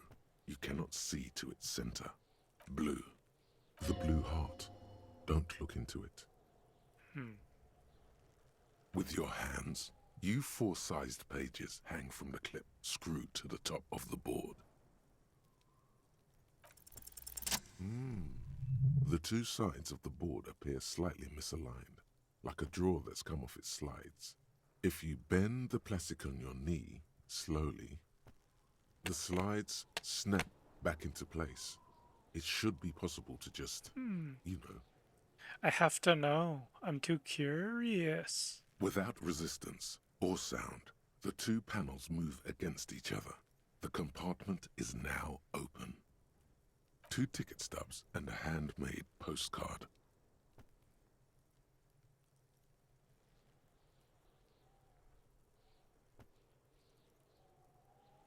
Two octopuses are smiling, reaching their tentacles toward each other in the colored pencil drawings. The tickets permit access to the zoo in Revachol East. The aquarium costs extra. These let you go there too. Thin wax paper has been glued to a piece of cardboard. Sounds like leaves rustling when you pick it up. You see violet flowers, floral patterns, patches of glue. Familiar handwriting lines the inside of the card. Looped, round letters in a woman's hand. Harry, it begins. You're already reading. I wanted to write you a letter so you can read it when you wake up. Maybe it will make you happy. Throw it away, please. Your hand shakes, holding the card.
There are no roads, no houses, no lights in the windows. It's all on pause. Bloated corpse of the past resurfacing. Beautiful. Believe me, stupid ape, its lack of beauty was not the problem. You think they would let you? Until you disintegrate into biomolecules? No. Someone is breathing on your face now, inspecting your pupils, stupid idiot. Yes, they're pouring something on you. It's in you. And It's delicious. Glowing lights on a dashboard emerge out of nothingness. In the upholstered cabin of Lieutenant Kitsuragi's motor carriage, seated in the driver's basket, the air is thick with leatherworks and heavy fuel oil. Cold water runs down your chin. Drink. Water. The water is cold, silvery, the stuff of life itself as it pours down your parched throat. The pounding in your head recedes. The darkness parts. Drink. You haven't drunk water in 2 days. Did you know the human body is not made to survive on alcohol alone? Jeez. You need a secondary form of hydration. With greedy gulps, you down half a liter of cold water. Some of it spills on the driver's seat. The lieutenant pays no heed to it. What happened?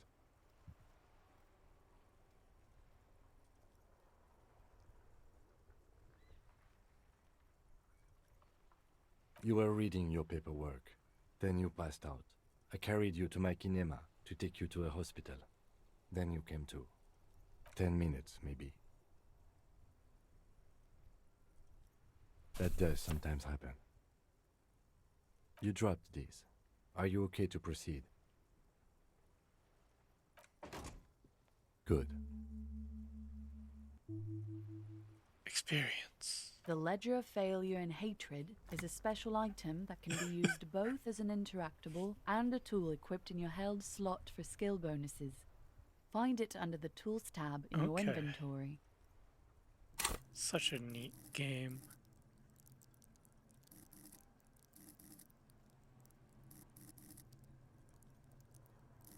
Hmm.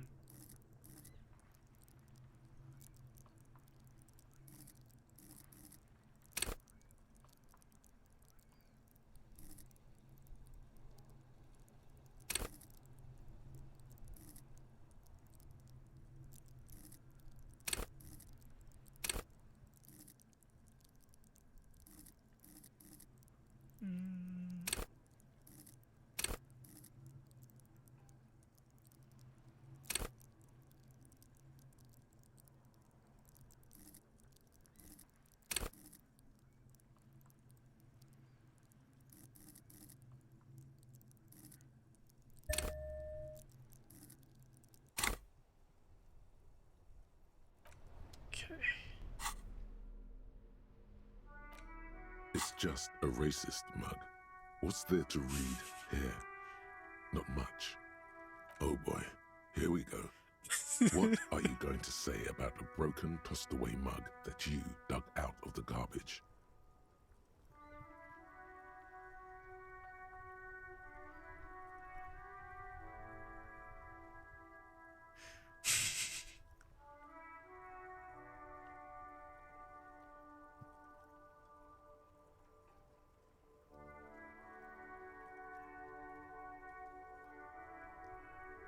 But it was in the trash. Why not just call it out when you see it? Or do some Oh, it's good.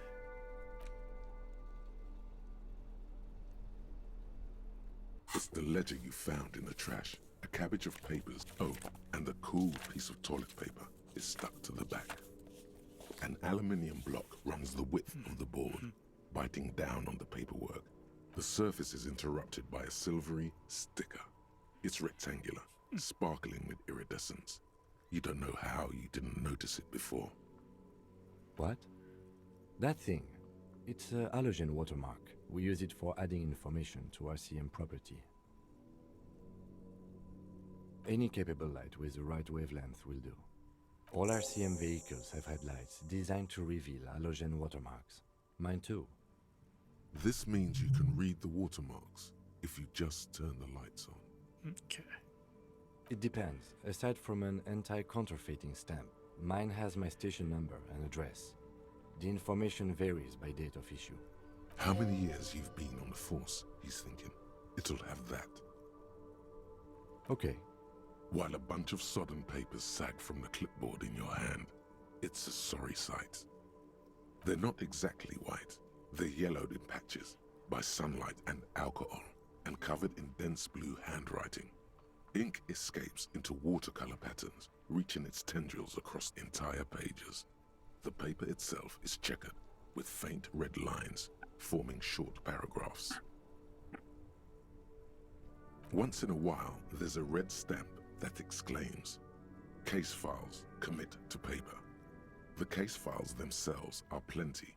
You count more than 100 sodden, crumpled up, earmarked pages falling apart in your hands. They appear to be sufficiently organized and extremely dense, if mostly illegible.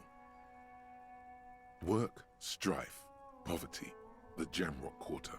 These are handwritten logs of investigations dating back to January 51, this year.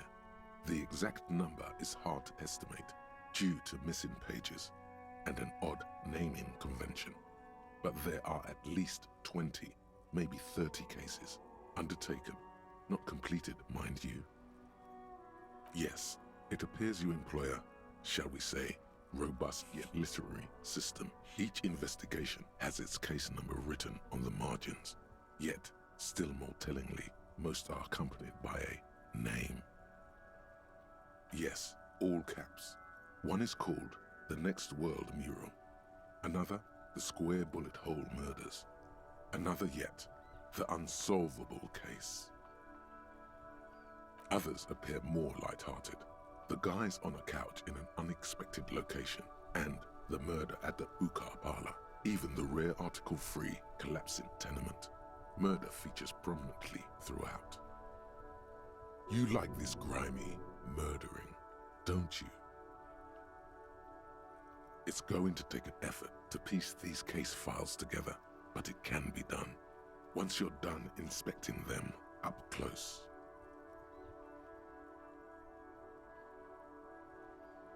You mean the alphanumeric?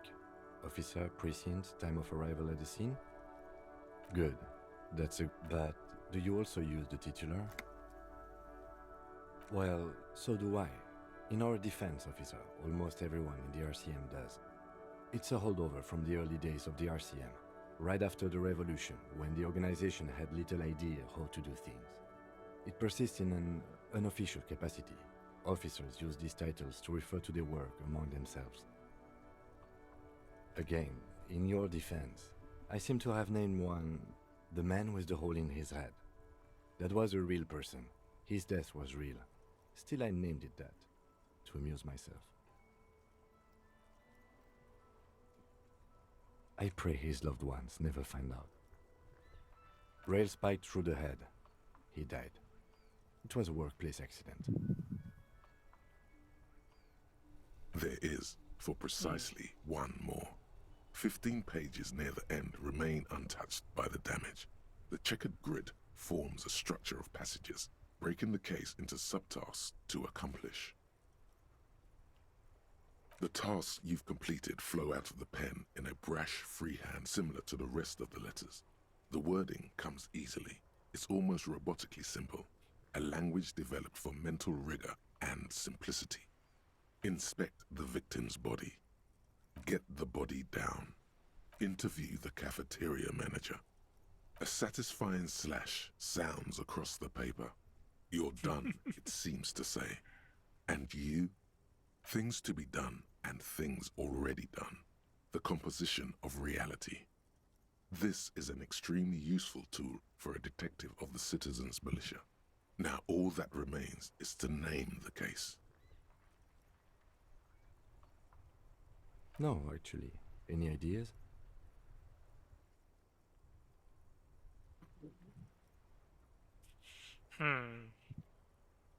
This is the most straightforward. It seems to fit.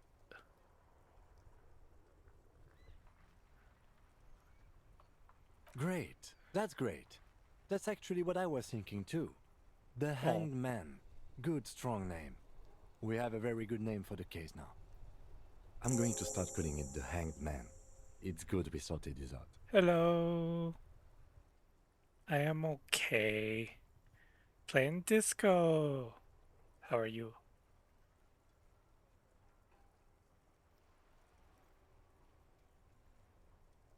You don't exactly close them, so much as distance yourself from the smelly papers. Smelly papers. They're a little further from your nose Stinky. now.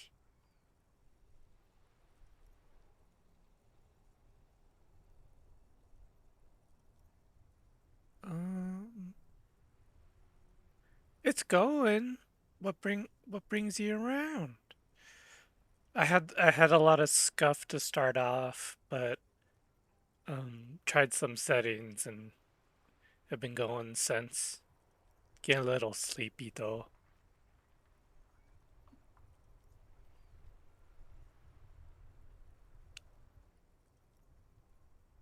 In the back, you see thin, translucent copier paper.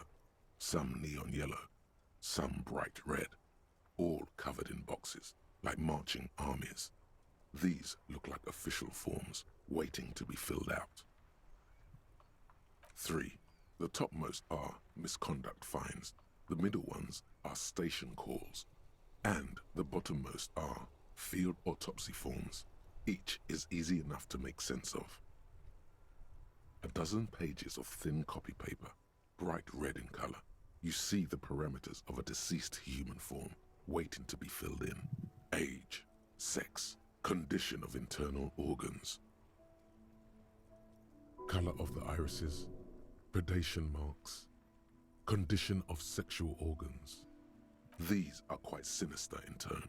They give a date and time for the person to appear at the specified precinct police station. Below the call are the criminal charges you risk by not appearing. A monetary penalization ranging from 20 to 250 real. Severe cases allow for 1,000 real, but that requires special paperwork. Yes, all that remains now is to fill those forms and hand them to people. Fines for wrongdoers, interview requests for bad guys, and field autopsies to dead guys. What delicious power hid within this pathetic mess. You feel better. The rest of the stinking cellulose is much worse for wear. Being sandwiched between the board and the rest of the paperwork must have spared the fragile copier paper. Sometimes I stream some vintage stories. Sometimes I see Caves of Cud. Random games too, like little ones in my library I might bring up. But recently it's been vintage story, caves, and just one more. Odd Sparks. I've been having fun with Odd Sparks off and on. And now Disco, which has been very captivating.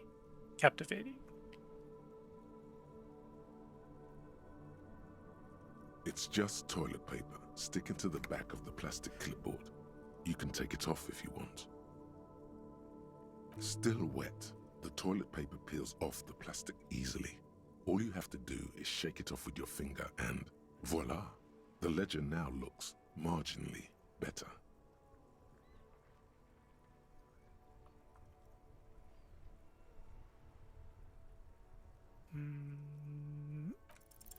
It's proving to be harder than expected.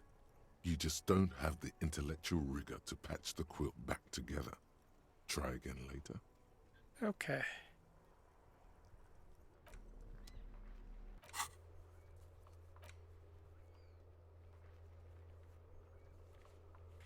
Okay. I have not.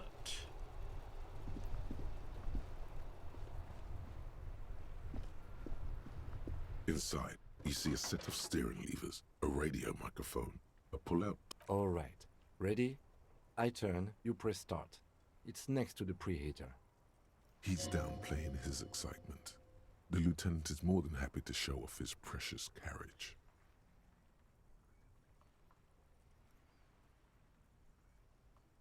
The dashboard lights up with orange glow. The rounds per minute gauge jumps, and the engine of the Caprice Canadian comes to life with a whiny growl. Ooh, sound effects. The lights unfold with a little click, casting electrical light onto the ground before the vehicle.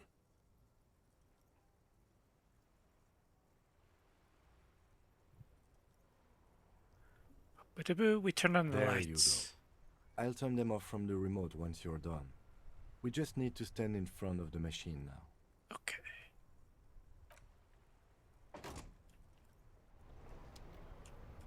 I think I need to...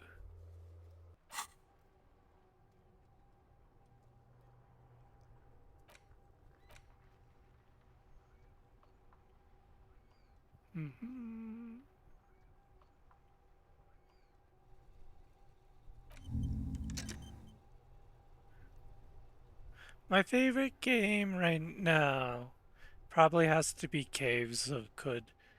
It's just really good. Sometimes I play some Dwarf Fortress 2 as well. Yeah.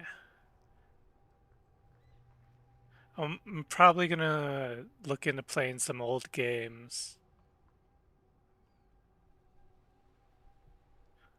I don't have a hard set schedule, but Monday, Monday, Tuesday, Thursday is when I kind of plan on streaming, and somewhere between 12:30 and 1:30 Mountain Time.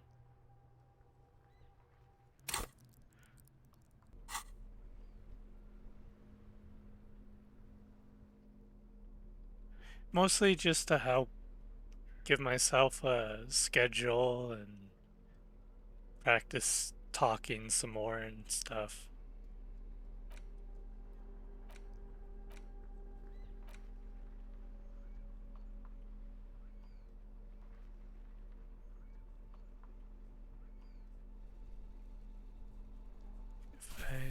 Yeah, there we go. As you hold your ledger's clip under the headlamp, an iridescent hologram appears. A street grid and the veins of a great river. A familiar sensation washes over you. There she is, Revachol West. Around the borders of the watermark are dozens, no, hundreds of micro-perforations.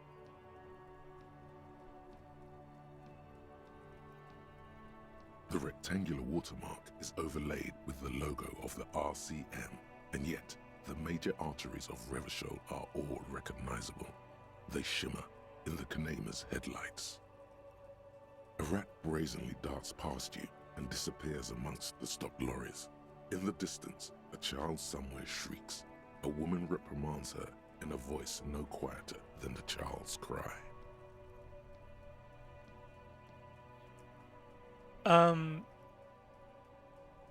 Oh geez. Like, I haven't been streaming for a long time, but I only recently started streaming again. I would casually stream like years and years and years ago. Like almost 10 years ago or something. Not that often, but casually. But now I'm just trying to make it regular. In the middle of a broken plaza, in a cone of light, barely visible in the daytime, two men, one slim, the other sturdy. They are on the city stage, but only one of them knows his lines. Ah, Martinez.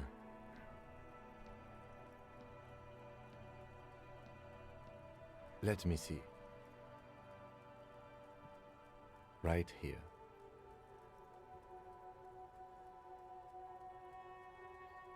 No, It does not. Oh. There are many of them, and they are divided into 3 separate rows.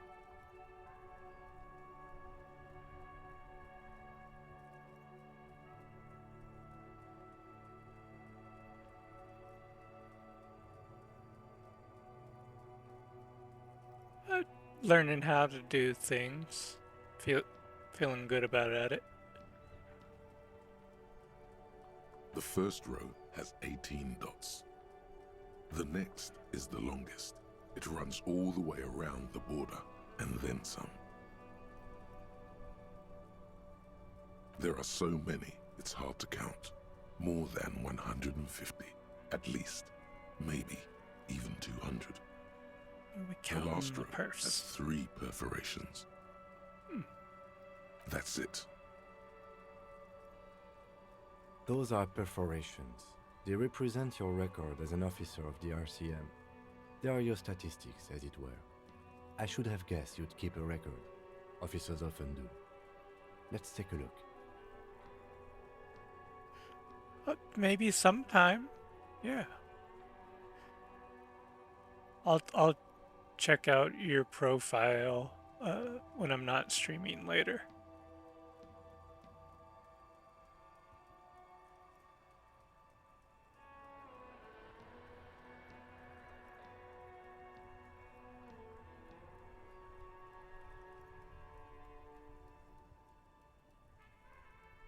Son, here is where we score your life performance. You better hope it's good. The first row represents your years of service. 18 years. Okay, not bad at all. What did you do before you volunteered?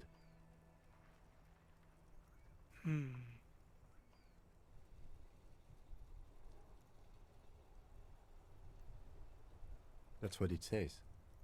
I might have guessed even longer based on your age. What did you do all those blissful years of your youth? I have no idea. Fair point. Let's move on, shall we?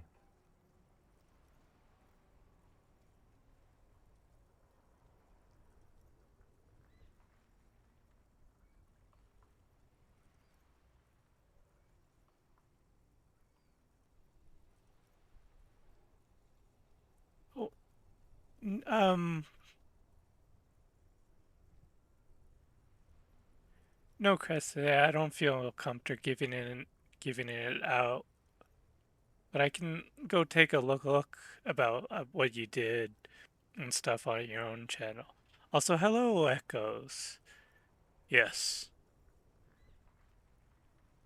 And Linux was still being worked on endlessly, creating more suffering and more freedom as well.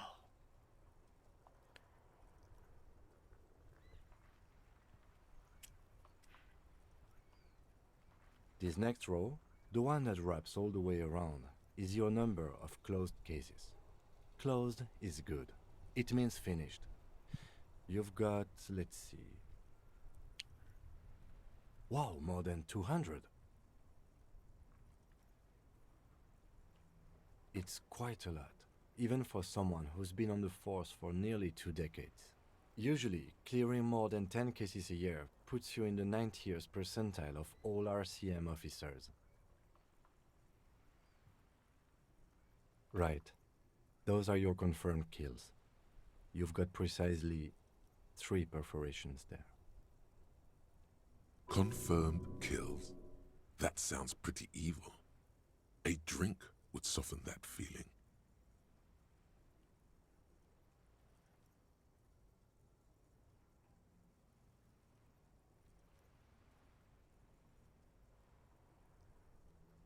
That's right. A killer of humans. For an RCM officer, especially Precinct 41, which is in the Jamrock quarter, it's rather tame. I mean that in a good way.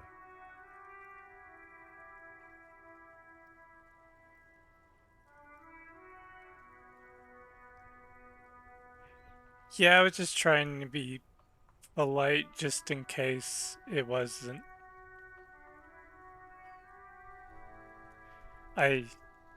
Yeah, that does make sense.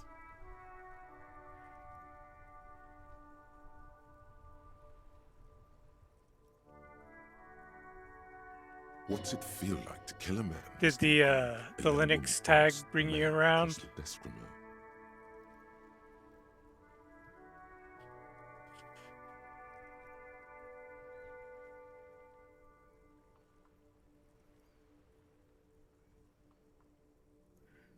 Hehe. Yeah, everything's been. I had some scuff because I only had all these Windows files for Disco, and was trying to figure out what wine runtime to use. The first one, the textures got all messed up, but I used the Proton hotfix one, and it started running just like it should. And streaming and everything is going easy peasy. I'm using Cache OS because I was lazy and didn't want to do another Arch install from scratch.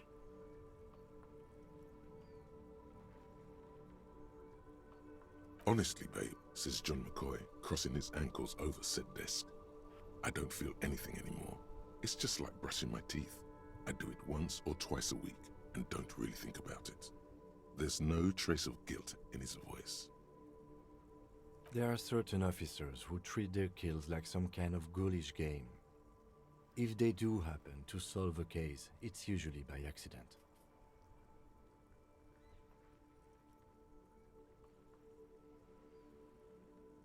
But it seems as though you are, or at least were, one of the good ones. So we have that to be thankful for. Alright. Well, thanks. Thanks for stopping by, and thanks for the follow. Appreciate it. He's sincerely glad you're not a scary predator. Not to say relieved you're competent.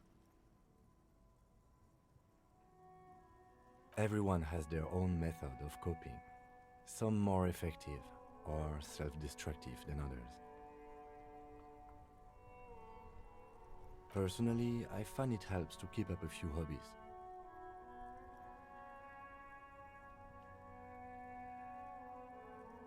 Oh, this and that. Let's not get into it now. Why not gardening? You've already got the gloves. True. It's meant in earnest. Please don't mistake it for a jab.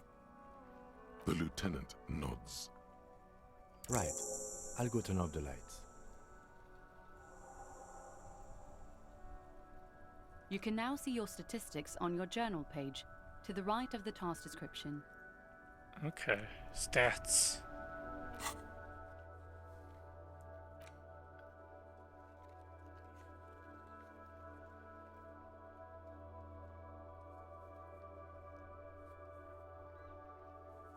Okay. I am a boring cop.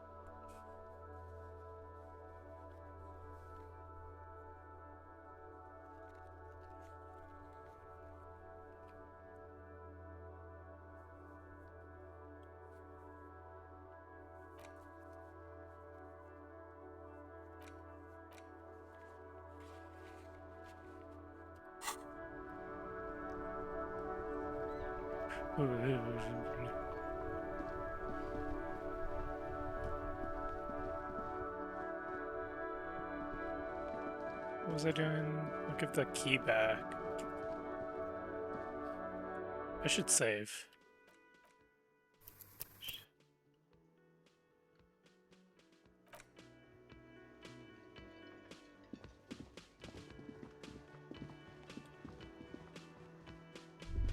Can I help you? Thanks. I hope you found what you were looking for. How strange. I certainly didn't put them there. The trash collection service? CS Municipal. I don't see why they would put anything in the trash, though. Ah, the elusive CS Municipal. I doubt we'll be able to track down who was sent here last and when. This will have to be one of those little threads that solves itself down the road. On Clinton Street, near the Boogie Street Diamond, a small truck rattles down an alleyway. It stops by a rusted trash container. Two men, their faces rough and swollen, jump out. They look at the container despondently. CSM is written on their backs. Thank you anyway.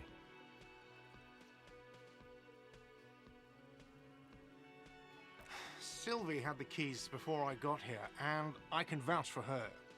I can vouch for all my staff. None of us would tamper with the crime scene. Yes?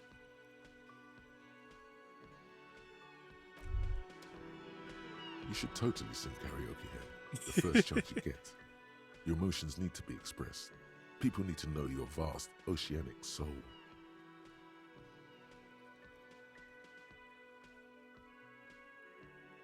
Of course, like a small animal that only comes out at night, all it needs is to be heard through a PA system by other people.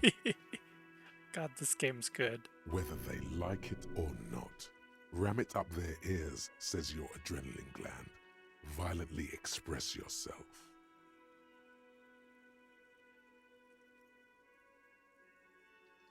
Who is mistakenly identified as a cop for his prominent jawline? Yes, sounds likely. You should probably go on stage and pose for a moment when you're done with this thought. See if it works. You have not yet stumbled on the right lamentation, but it's out there. It'll come to you. You will wreak havoc with it. No, don't sing the happy song. You have to find something tragic to sing first, though. All right.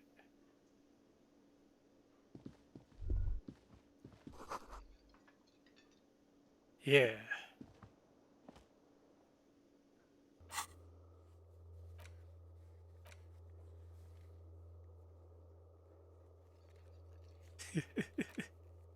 Okay.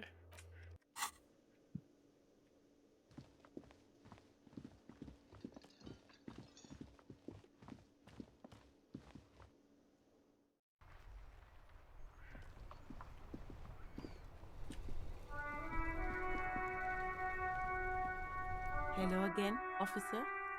How are things? Me? I am working. I have a greenhouse in the yard there. I've been... There's discomfort. She stops mid-sentence. Well, as you probably know, there's a corpse hanging from a tree there. It smells pretty bad, so I have to take breaks. Don't worry, miss. We are here to clean it up. You can get to work soon. Thank you. My head is about to explode from all the salts I've had to inhale. Oh, okay. Thanks for keeping me in the know, sir.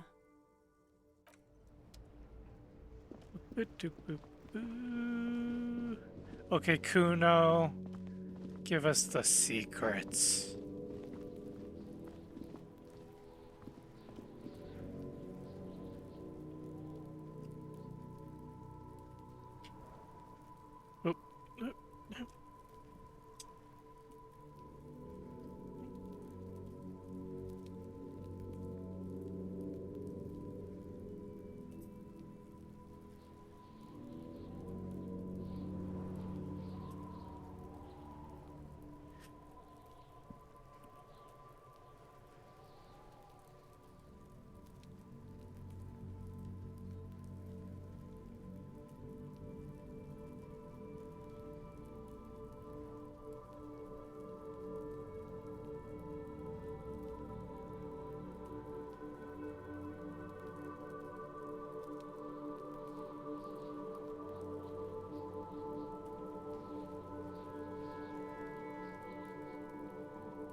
care? The boy turns to you. He doesn't care. Okay. Yeah? The kingdom of Kuno? The fuck do you want with it? Yeah, Kuno doesn't know shit about that. That shit is beneath Kuno. Listen. Kuno doesn't care about this small time shit. Just listen. Kuno saw what you did there, dumpster diving. Sad shit. Kuno could hook you up with some sweet rags. Shit like Kuno's wearing. Your size, good price. 500 real.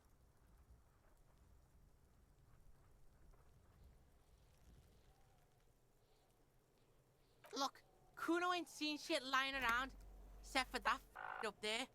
Now you want performance gear or not, Grandpa? The lieutenant remains silent, but his expression couldn't say, "I told you so," any louder. Pig, Oh, no. these are found modulars, liquid fit, performance crotch, urban survival shit. Made in Mirova by scientists. Pants scientists. And scientists. Believe it, you need this shit. And zips his jacket and gives you a quick peek at the plastic wrap pants. These could drastically improve your chances of survival in the urban wilderness. Okay, I have Coach like Physical Instrument $2. endorses these pants. They are tartan ready.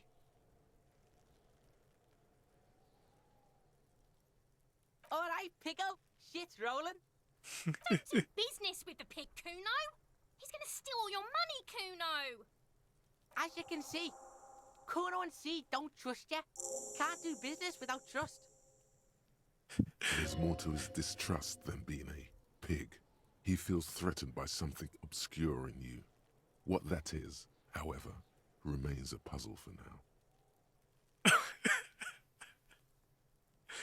I could show him the racist mug. I don't know. Yeah, whatever. Kuno doesn't give a shit. I gotta ask. Who is Kuno? Kuno, pig? Alright. Kuno. Primal. Violent.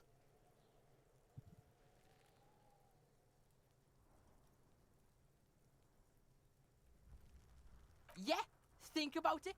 Think about that rabid Kuno shit. He seems glad someone understood what he was going for. But right as he's getting distracted, you hear a malevolent hiss from behind the fence. Watch out, Kuno! He's trying to fiddle you!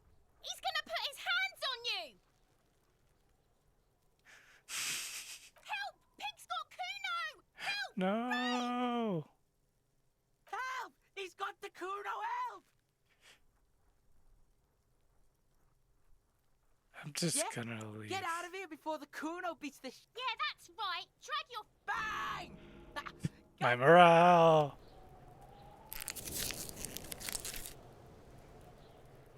Oh my god.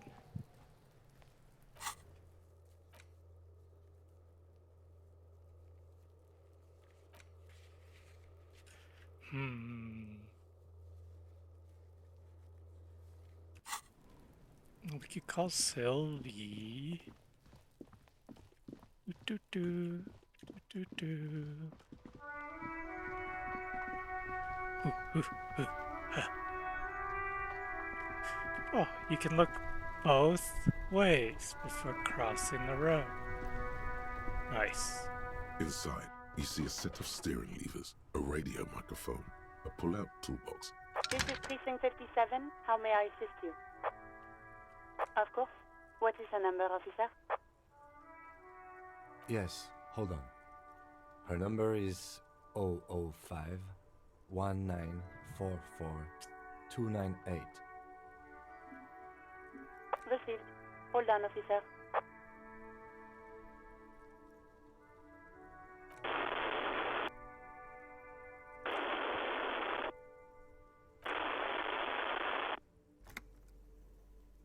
Yes! This option. Give it a minute. She might be busy at the moment. Takes a bit to get to the phone. Ham boning could save your life someday.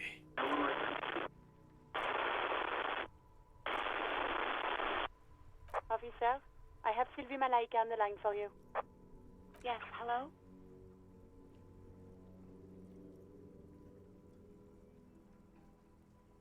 Oh, right. Hello, officer. What can I do for you? You can hear resentment in her tone. She's not thrilled to be talking to you again. There is no resentment in her tone. She wants you to ask her out. Oh, come on. No question about it. No.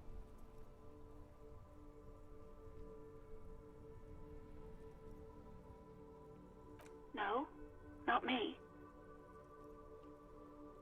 No, sorry. I don't. Not a lot of people have phones around here. Copper thieves take the wires. People don't have the money to have the cables put in again. They use the Union's phone, or the one on the coast. It was someone else. We'll find them sooner or later, officer. It just might take a while. What? Of course it bothered me. But I thought the Union already knew about the corpse. No one calls the police. The Union would get angry. You know, what the Union says goes. People listen to them and they take care of their own, which is like everyone here. Legally, no. In reality, yes. Martinez is de facto policed by the Dock Workers Union. Words are not necessary to feel the lieutenant's discontent for the situation.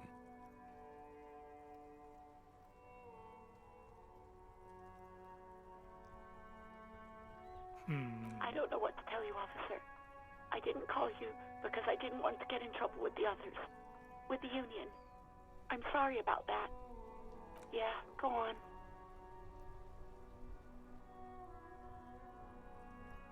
Yes, I know who you are. You're a police officer. Oh, no, I haven't, sorry. Real policemen have uniforms too, by the way. Where's yours?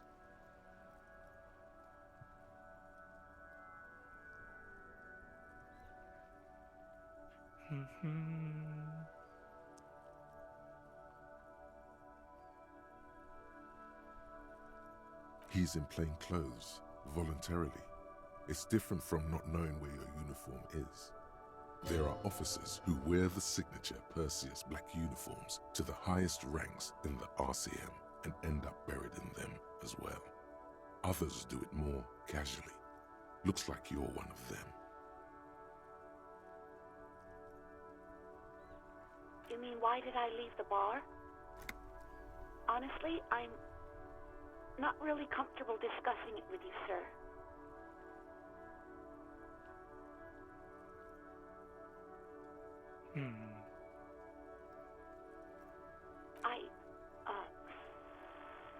Let's just say I left, maybe, I don't know. I just know I have to take some time off right now.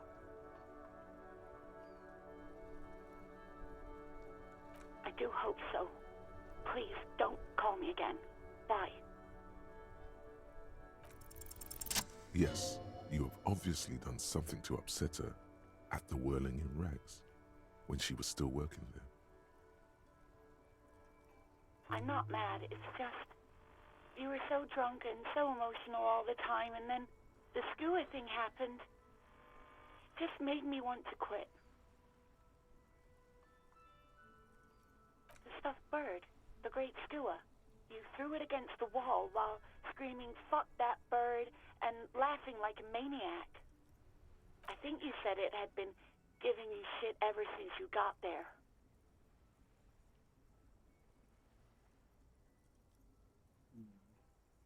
Didn't seem like you had fun doing it, though.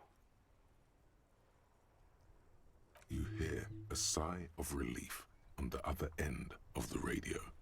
Wordless, the call breaks. Then, the already familiar voice. Anything else I can help you with, officer? 57's over and out. In the cabin, you see a set of steering levers, a radio on a...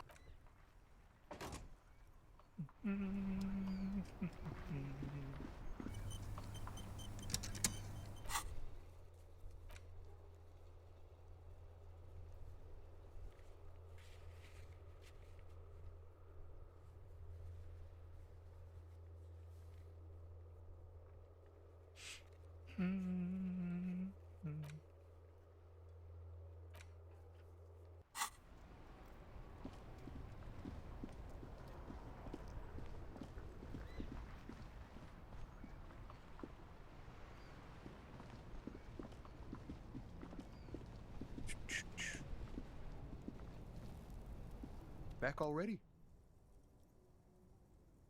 It's the jam, my man. It's a traffic jam for the ages. Harbor gates up the street are shut tight, no explanation given. Workers on strike, scabs agitating, an all-around clusterfuck. Meanwhile, we're all stuck here in long-haul limbo for days upon days upon days. Upon days. Yeah, exactly. Feels like forever. Like I was born on this here roundabout and this was all I ever knew. Just me and the metal and the tires, the oil and the fumes of mazout.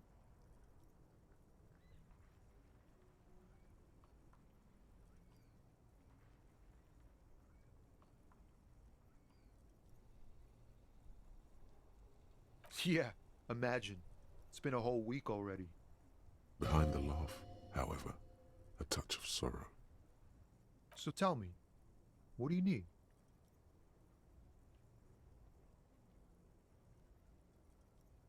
He ain't one of us drivers. I know that. All accounted for.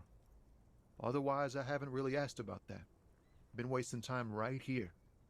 Keep him busy. Analyzing the fundamental structural and psychological conditions of being stranded in the midst of a sea of motor lorries and their sad, despondent chauffeurs. A sense of surprise there ain't more bodies hanging from more trees. Oh, high-grade narcotics, illegal firearms, stuff like that. Ha! No, I'm joking, my man. Found runs a nice, clean business. This haul of cargo is mostly sporting goods. You know, tracksuits and that kind of thing. They usually get shipped to Grodd in the Occident, though we've been making headway in the Il Moran market lately.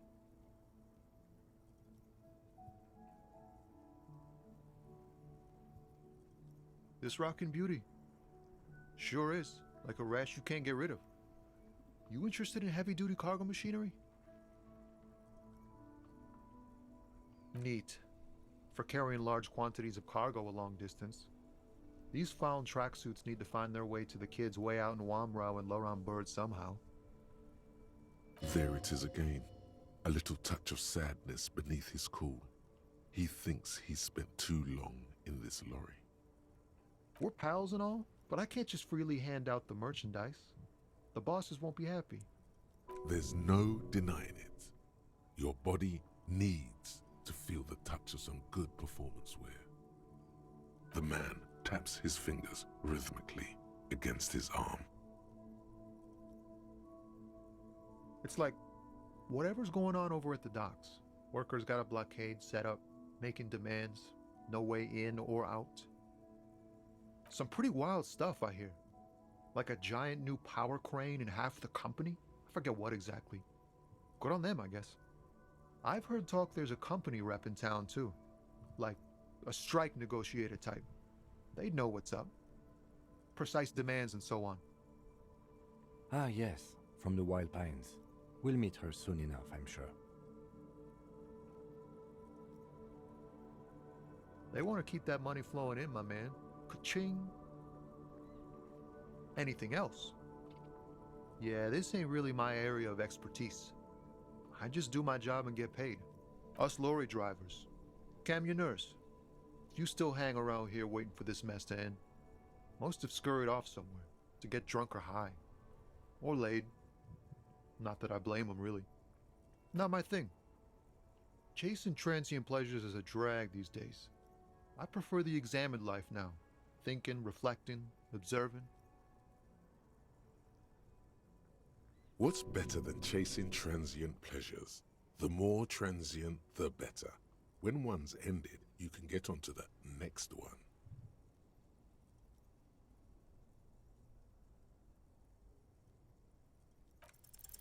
In his eyes, an unfamiliar longing. Flecks of brown and gold. It's hard to say. His gaze wanders southwest, down the street that goes beyond the horizon. The road continues for miles, flowing together with other roads, turning into causeways or bridges, ending suddenly in dead ends, or ramping up or down highways. It forms a crisscross pattern across the land. Above the Jamrock Quarter, in the form of a raised motorway, and then the never-ending sprawl of Forburg, high above buildings, new and old, the air filled with the rumble of motor engines. To the old south, to the farthest outskirts of Revachol, through the checkered fields of farmland, upstream to the river Esperance, past Montmartin, the border approaches. You cannot see. It's out of the city. Up ahead, the mist blocks all sight. A gale blows across your cheeks. It is cold. Before you stands a tall lorry driver with sad eyes.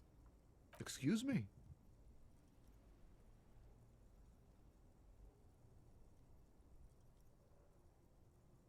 Man, I don't know what to say. Not much anyone can do. There's no helping in absence, you know. I miss my family. They're all I have. My wife, second kid on the way, waiting all the way in Diora. And here I am stuck in this shit, so far from home. Diora of the Seven Seas. It's on the other end of Le Caillou, pretty much, on another island called Laurentide, off mainland. We've got a little place there. Can almost hear my kid laugh when it snows. What's it like? Good. And bad. An ache that brings you joy. I think of them a lot. I dream up these silly scenarios in great detail of living with them. It comforts me. What about you, Cop Man? You missing someone? Is that what it is? This feeling? No, it's scarier than that. You're pursued by a hunter, smelling of apricots and sorrow, and the past. Hunted? By what? Sure, man. No problem. And thanks for this. It's good to talk to someone. I know it wasn't easy to ask. I hope you find your way through your own troubles. Perhaps it would be a good idea to show yourself some of that empathy from time to time. Just a suggestion. Carry on now. Don't be a stranger.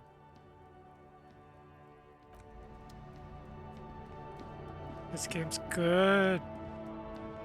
Ugh.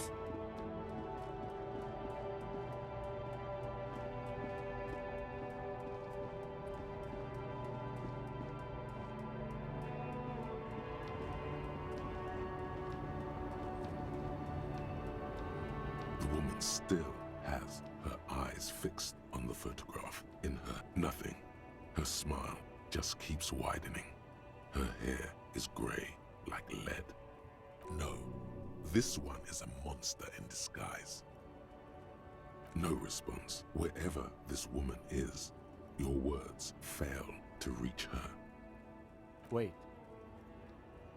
She's just a distracted old woman. Better to leave her alone. You say so, Kim. I trust your judgment.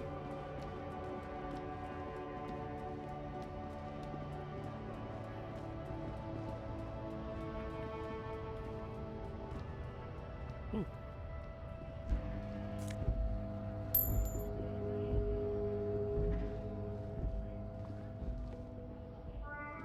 Yes?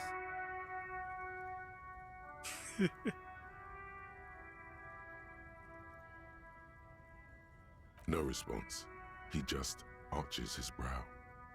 Have you tried concentrating on something other than your personal affairs? There is a sudden, harsh edge to his voice, like he's tired of hearing about your personal affairs. Fine. We should get through this day first. Off hours begin at 9 p.m. If you're still having trouble then, I can give you an orientation. Focus on other people's troubles, not... Your heart beats twice like a fist. The serotonin deficiency makes your teeth clench. The lieutenant blinks, his mouth slightly open. Excuse me, I was lecturing you. I shouldn't have. You should consult a medical professional if you feel that you need help. This habit of dispensing wisdom has been brought to his attention before. He will not think less of you for lashing out. He is trying to curb it. A moment passes. The lieutenant glances at the sports watch on his wrist. What do you want to know? I'm afraid you and I are pawns in a pissing competition. His disdain is clear. This man would not use such an expression otherwise.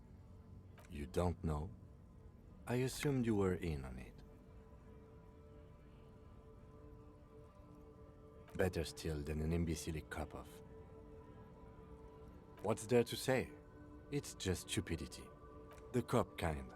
Our precincts can't decide if Martinez is part of Jamrock or the Industrial Harbor. Yours or mine, as if we somehow own parts of the city.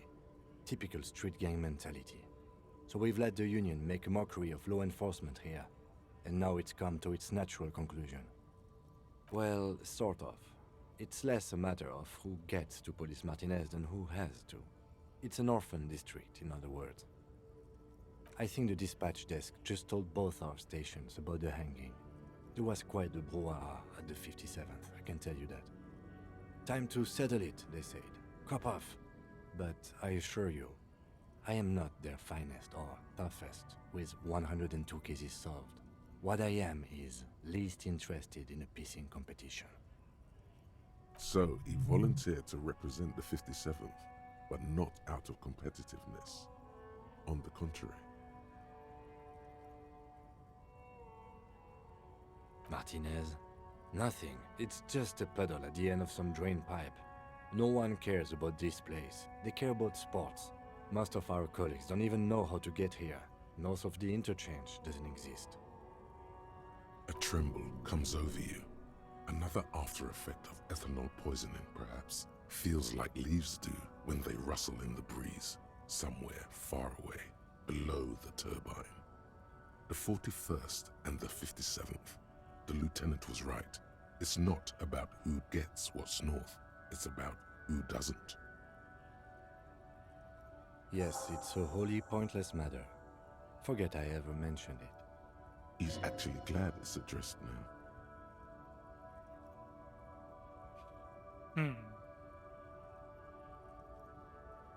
What do you want to know? Ah, yes. The case brief you missed. Now I remember.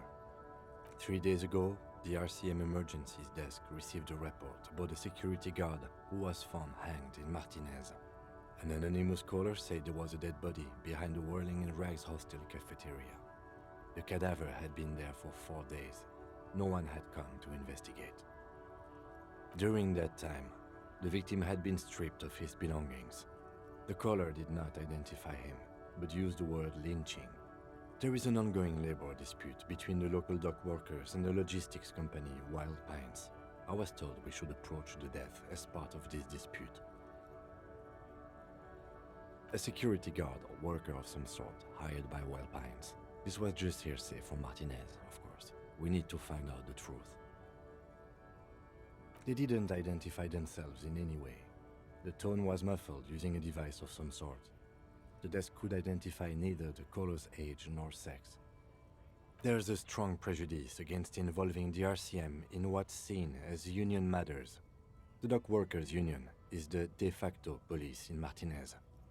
Now it appears they've started executing too. We cannot allow that.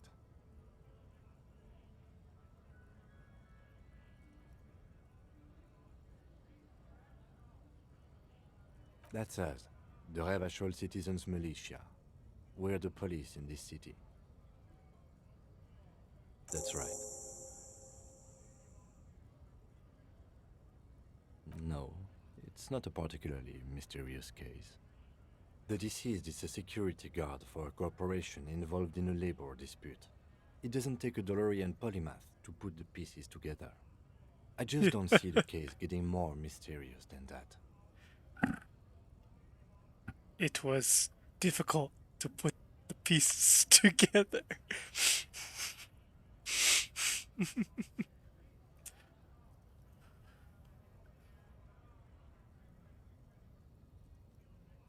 Then you are in luck, because we are in the midst of a major strike by the Dock Workers Union. Maybe more than that.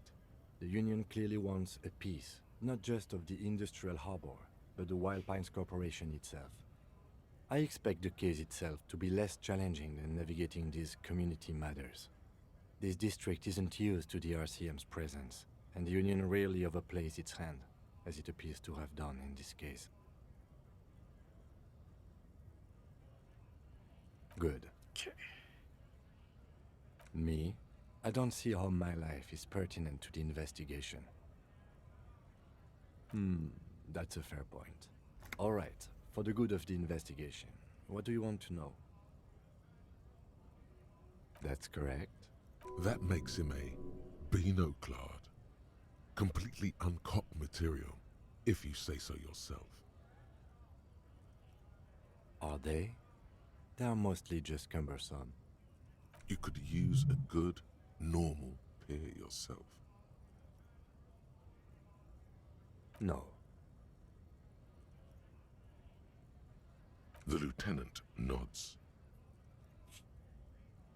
That's because I'm half Seolite, or quarter. My father's father was from Seoul. So was my grandmother, but from my mother's side. It's not an interesting topic. It's a part of the world, officer. A geopolitical entity, and a geographic division. I told you it wouldn't be interesting. You're barking up the wrong tree. I don't speak a word of Seolite. I've never met either one of my grandparents, and I've never been to Seoul. I'm a regular Revacholière. He's glad to have shut down your question. What do you mean?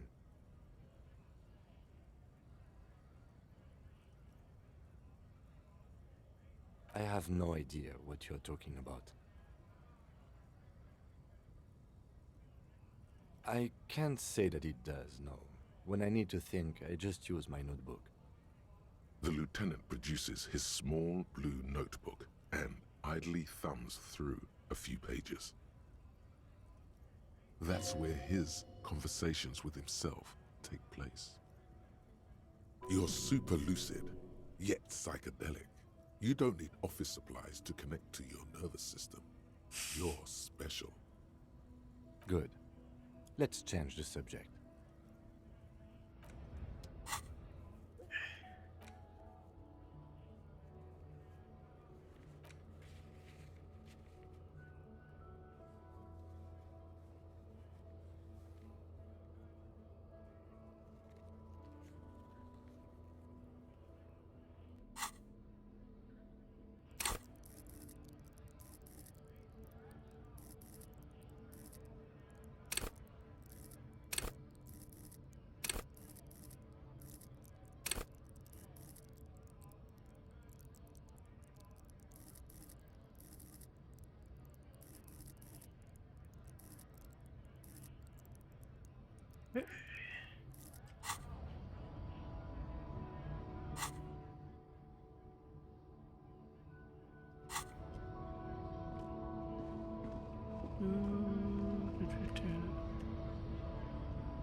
Yes?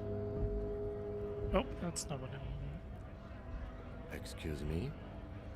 You have a distinctive way of walking.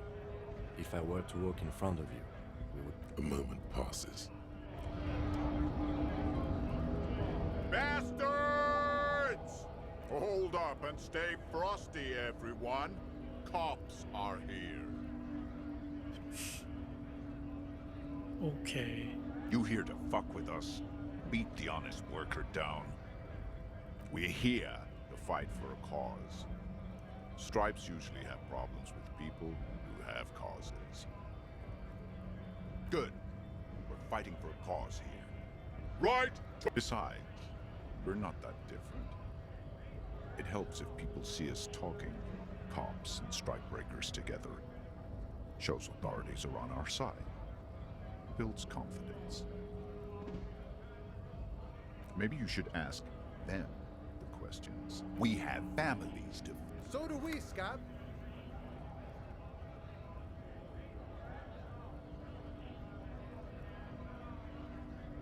Have fun. Union shits are on full strike. Don't think they're going to let you through the gates. Trying to meet their fat... I know nothing about a murder. The mention of a killing sends a barely noticeable shiver of tenseness through him. Interesting. What are you talking about? I'm not tense. Yes, he's tense. And dangerous. Somewhere below it all. Right to work! It's shameful. Cops doing nothing. You should bring backup. Open up the gates for us. Blockading gainful employment for workers is a crime. We are not picking a side in this just yet, sir. Pity. Let us work! Scab? What did he just call you? Oh no, not this again. You just got away from that fucking kid. I was just messing with you. No one's ever seen a cop scab. Imagine, you cops going on a strike, but then another cop comes in and says, let us cop for less money. Speaking of, what brings the RCM here? To the Wild North? Come to see the strife?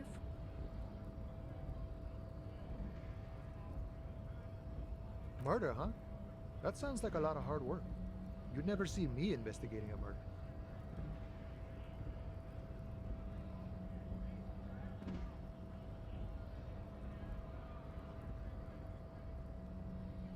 I don't believe you. Post Laventurier said the same thing. They tried to get me to be their postman. So fun, so easy, they said. It's just walking.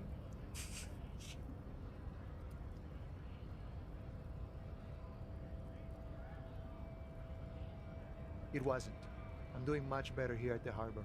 Being an honest union man with a lot of free time on his hands. He doesn't have the stamina to deliver mail on these tough streets. But you do. Maybe if this cop thing doesn't work out. Yeah. Mail service. Postal delivery. Body still hanging in the tree? Hey, that's a rough pickle. Can't help you with that, sorry. I'm not really an admirer of dead bodies. Might be someone else from the Union can render assistance. I don't operate in that capacity. I'm not a granter of passage. The passage grants itself. Beneath the jolliness, he suddenly seems doubtful. Aye. Walk right past Measurehead and go in. Yeah, the 2.5-meter tall Semini Supremus is there.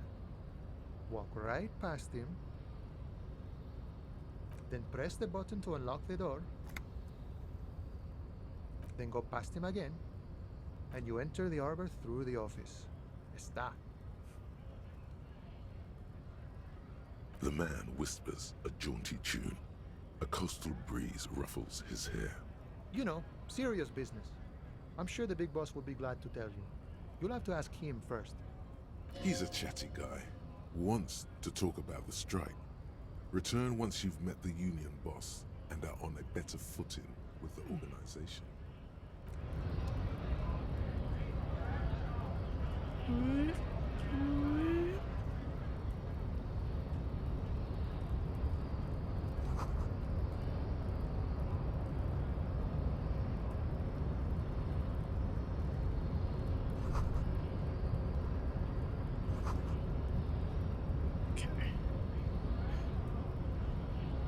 Not a way in.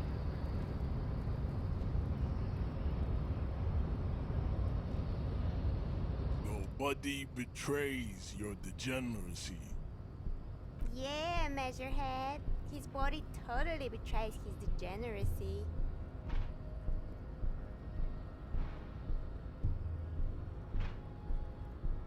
That is precisely the negligence that has led you to succumb to Al-Ghul. You reek of it. An invisible sword of Al-Ghul emerges from your throat. You cannot see it, but others can. It is making the woman in my company sick.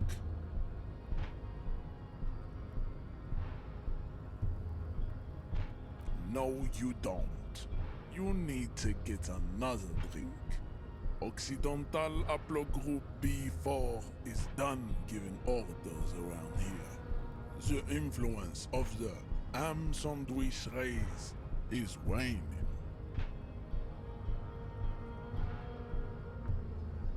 Begging for help. Attempting to pass fear for cooperation. How far the Occidental Haplogroup has fallen. You were once a noble and powerful race.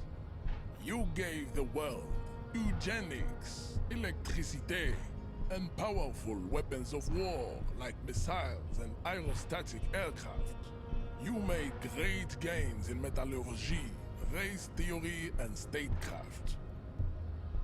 You dominated lesser cultures, like the deformed Hemians and the inexplicably potato-obsessed Khoikos. But now your ascent to the genetic summit has halted. You are obsessed with sadness and with frivolous pop culture. You will be superseded. Isn't that right, babe? It is, baby, yeah. You know it. There is a button right behind him, just out of reach. It must be. This man is not budging. Let's hope his superiors inside are more cooperative.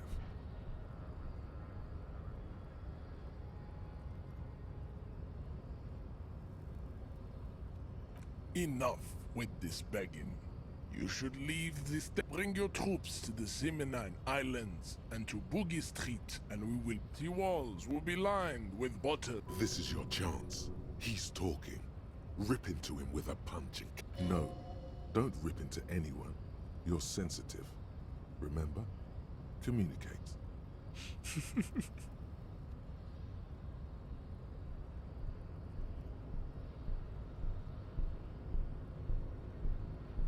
Oh, don't be vulgar. White or not has got little to do with this. The race enigma runs much deeper than that. Mr. Clare is a man of vision and means. He has the will to confront polycultural capital, something your race, naivistic communists, never did. Also, to serve is noble. It takes discipline. Your petulant individualism has only contributed to your race failure. It is lax and moronic. Jam. Individualism. You have gotten these ideas from degenerate youth culture, have you not? You have offshoots of the Seminese people invented disco while having sex under the influence of cocaine. It is a shame upon my race. But what is done is done. I am not surprised you enjoy it so much. This has happened to many of the side products of the inevitable cultural victory of the Seminese race.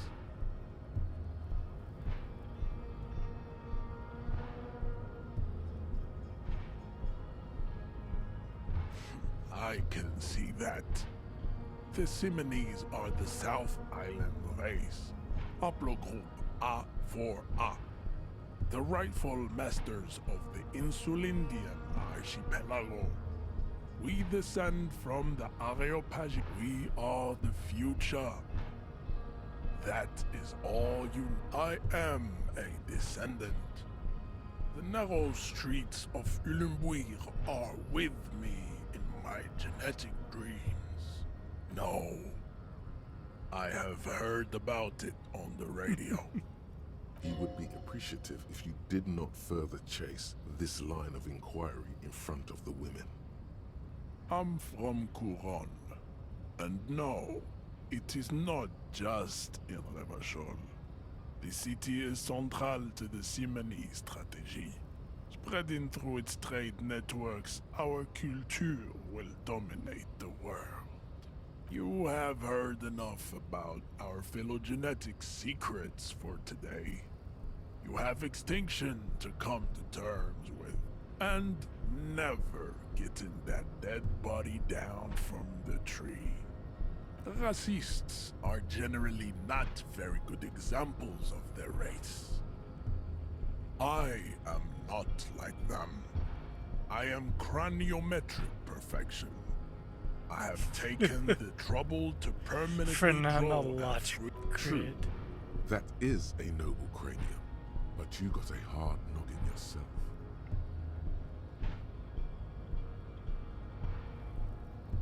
You exhibit forward projection of the jaw. Indicate it is impossible to see any more of your bones. This leads me to conclude you are not a police officer. You are a common criminal, an offspring of murderers and sailors from Sur-la-Clé. Your racial heritage is uninteresting. It is the same as... He's right there. It's almost impossible to get it on unless you're both drunk. It's too scary when people are so... Shows him the He racist does mug. not so much as glance at the object. Stop showing me your pathetic cup. Does he strike you as the kind of man who puts mugs into trash? I don't think anything about this. Your pedomorphic friend is right. You should leave here with your tail between your legs. We still need to get into the...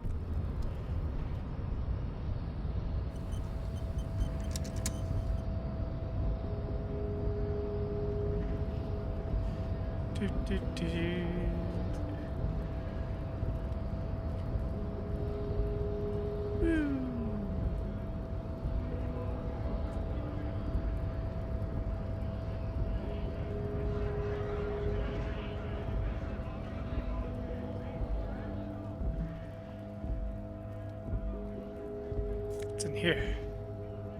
Nice.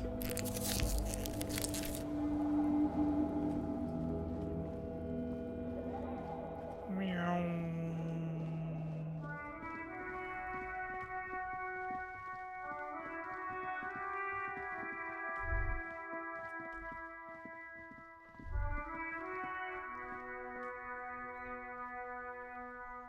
There's the button.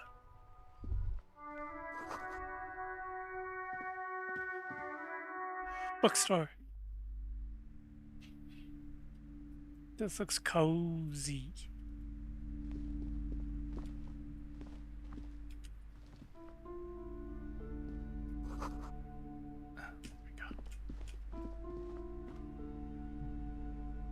A small mountain of colorful board game boxes. There are numerous types of games for all ages. A lot of shelf space seems to be taken up by Wirral-related merchandise. An endless variety of source books, lore books, and codices litter the table. The topmost book is titled Welkin Compendium, 2nd edition. There's also a large hardbound tome with intricate cover art, The Hunters of Catawak, Boreal Creature Compendium, and a Pick Your Path adventure game book titled Tales of Wirral, Cavern of Velkrag. There's a box that says Wirral, 3rd edition Mega Setting Supplements Module.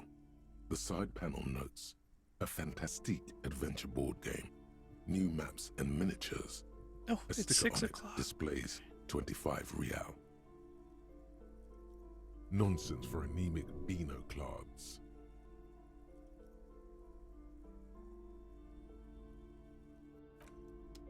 Okay, I think it's later than I thought.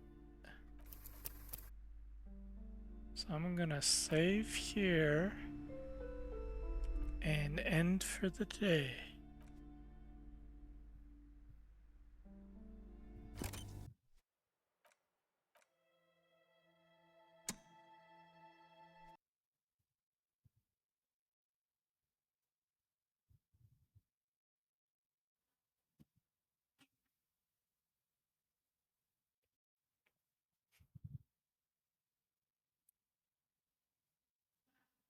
Oops, sorry. Okay, let's see who is streaming. Stream.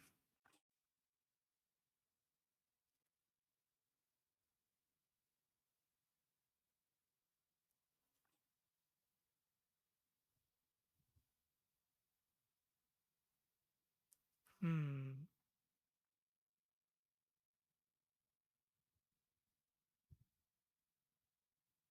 Hmm.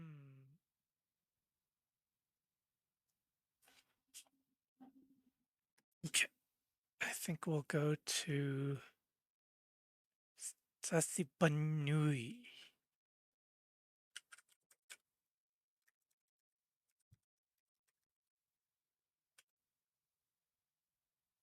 Aw, unrateable.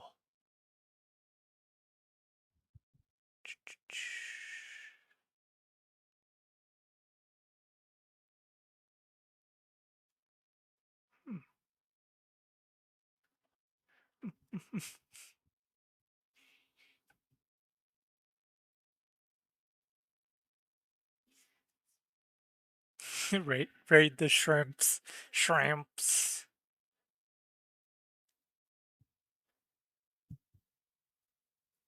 Do do do do.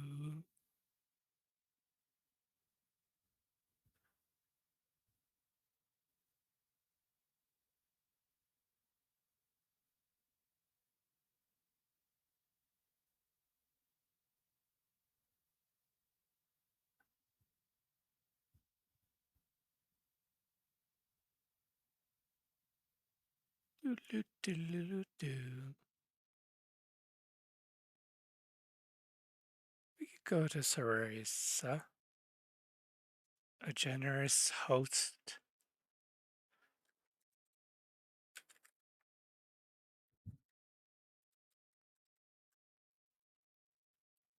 Boop-a-doo. Okay, thanks for stopping by. Have a good one. Bye-bye.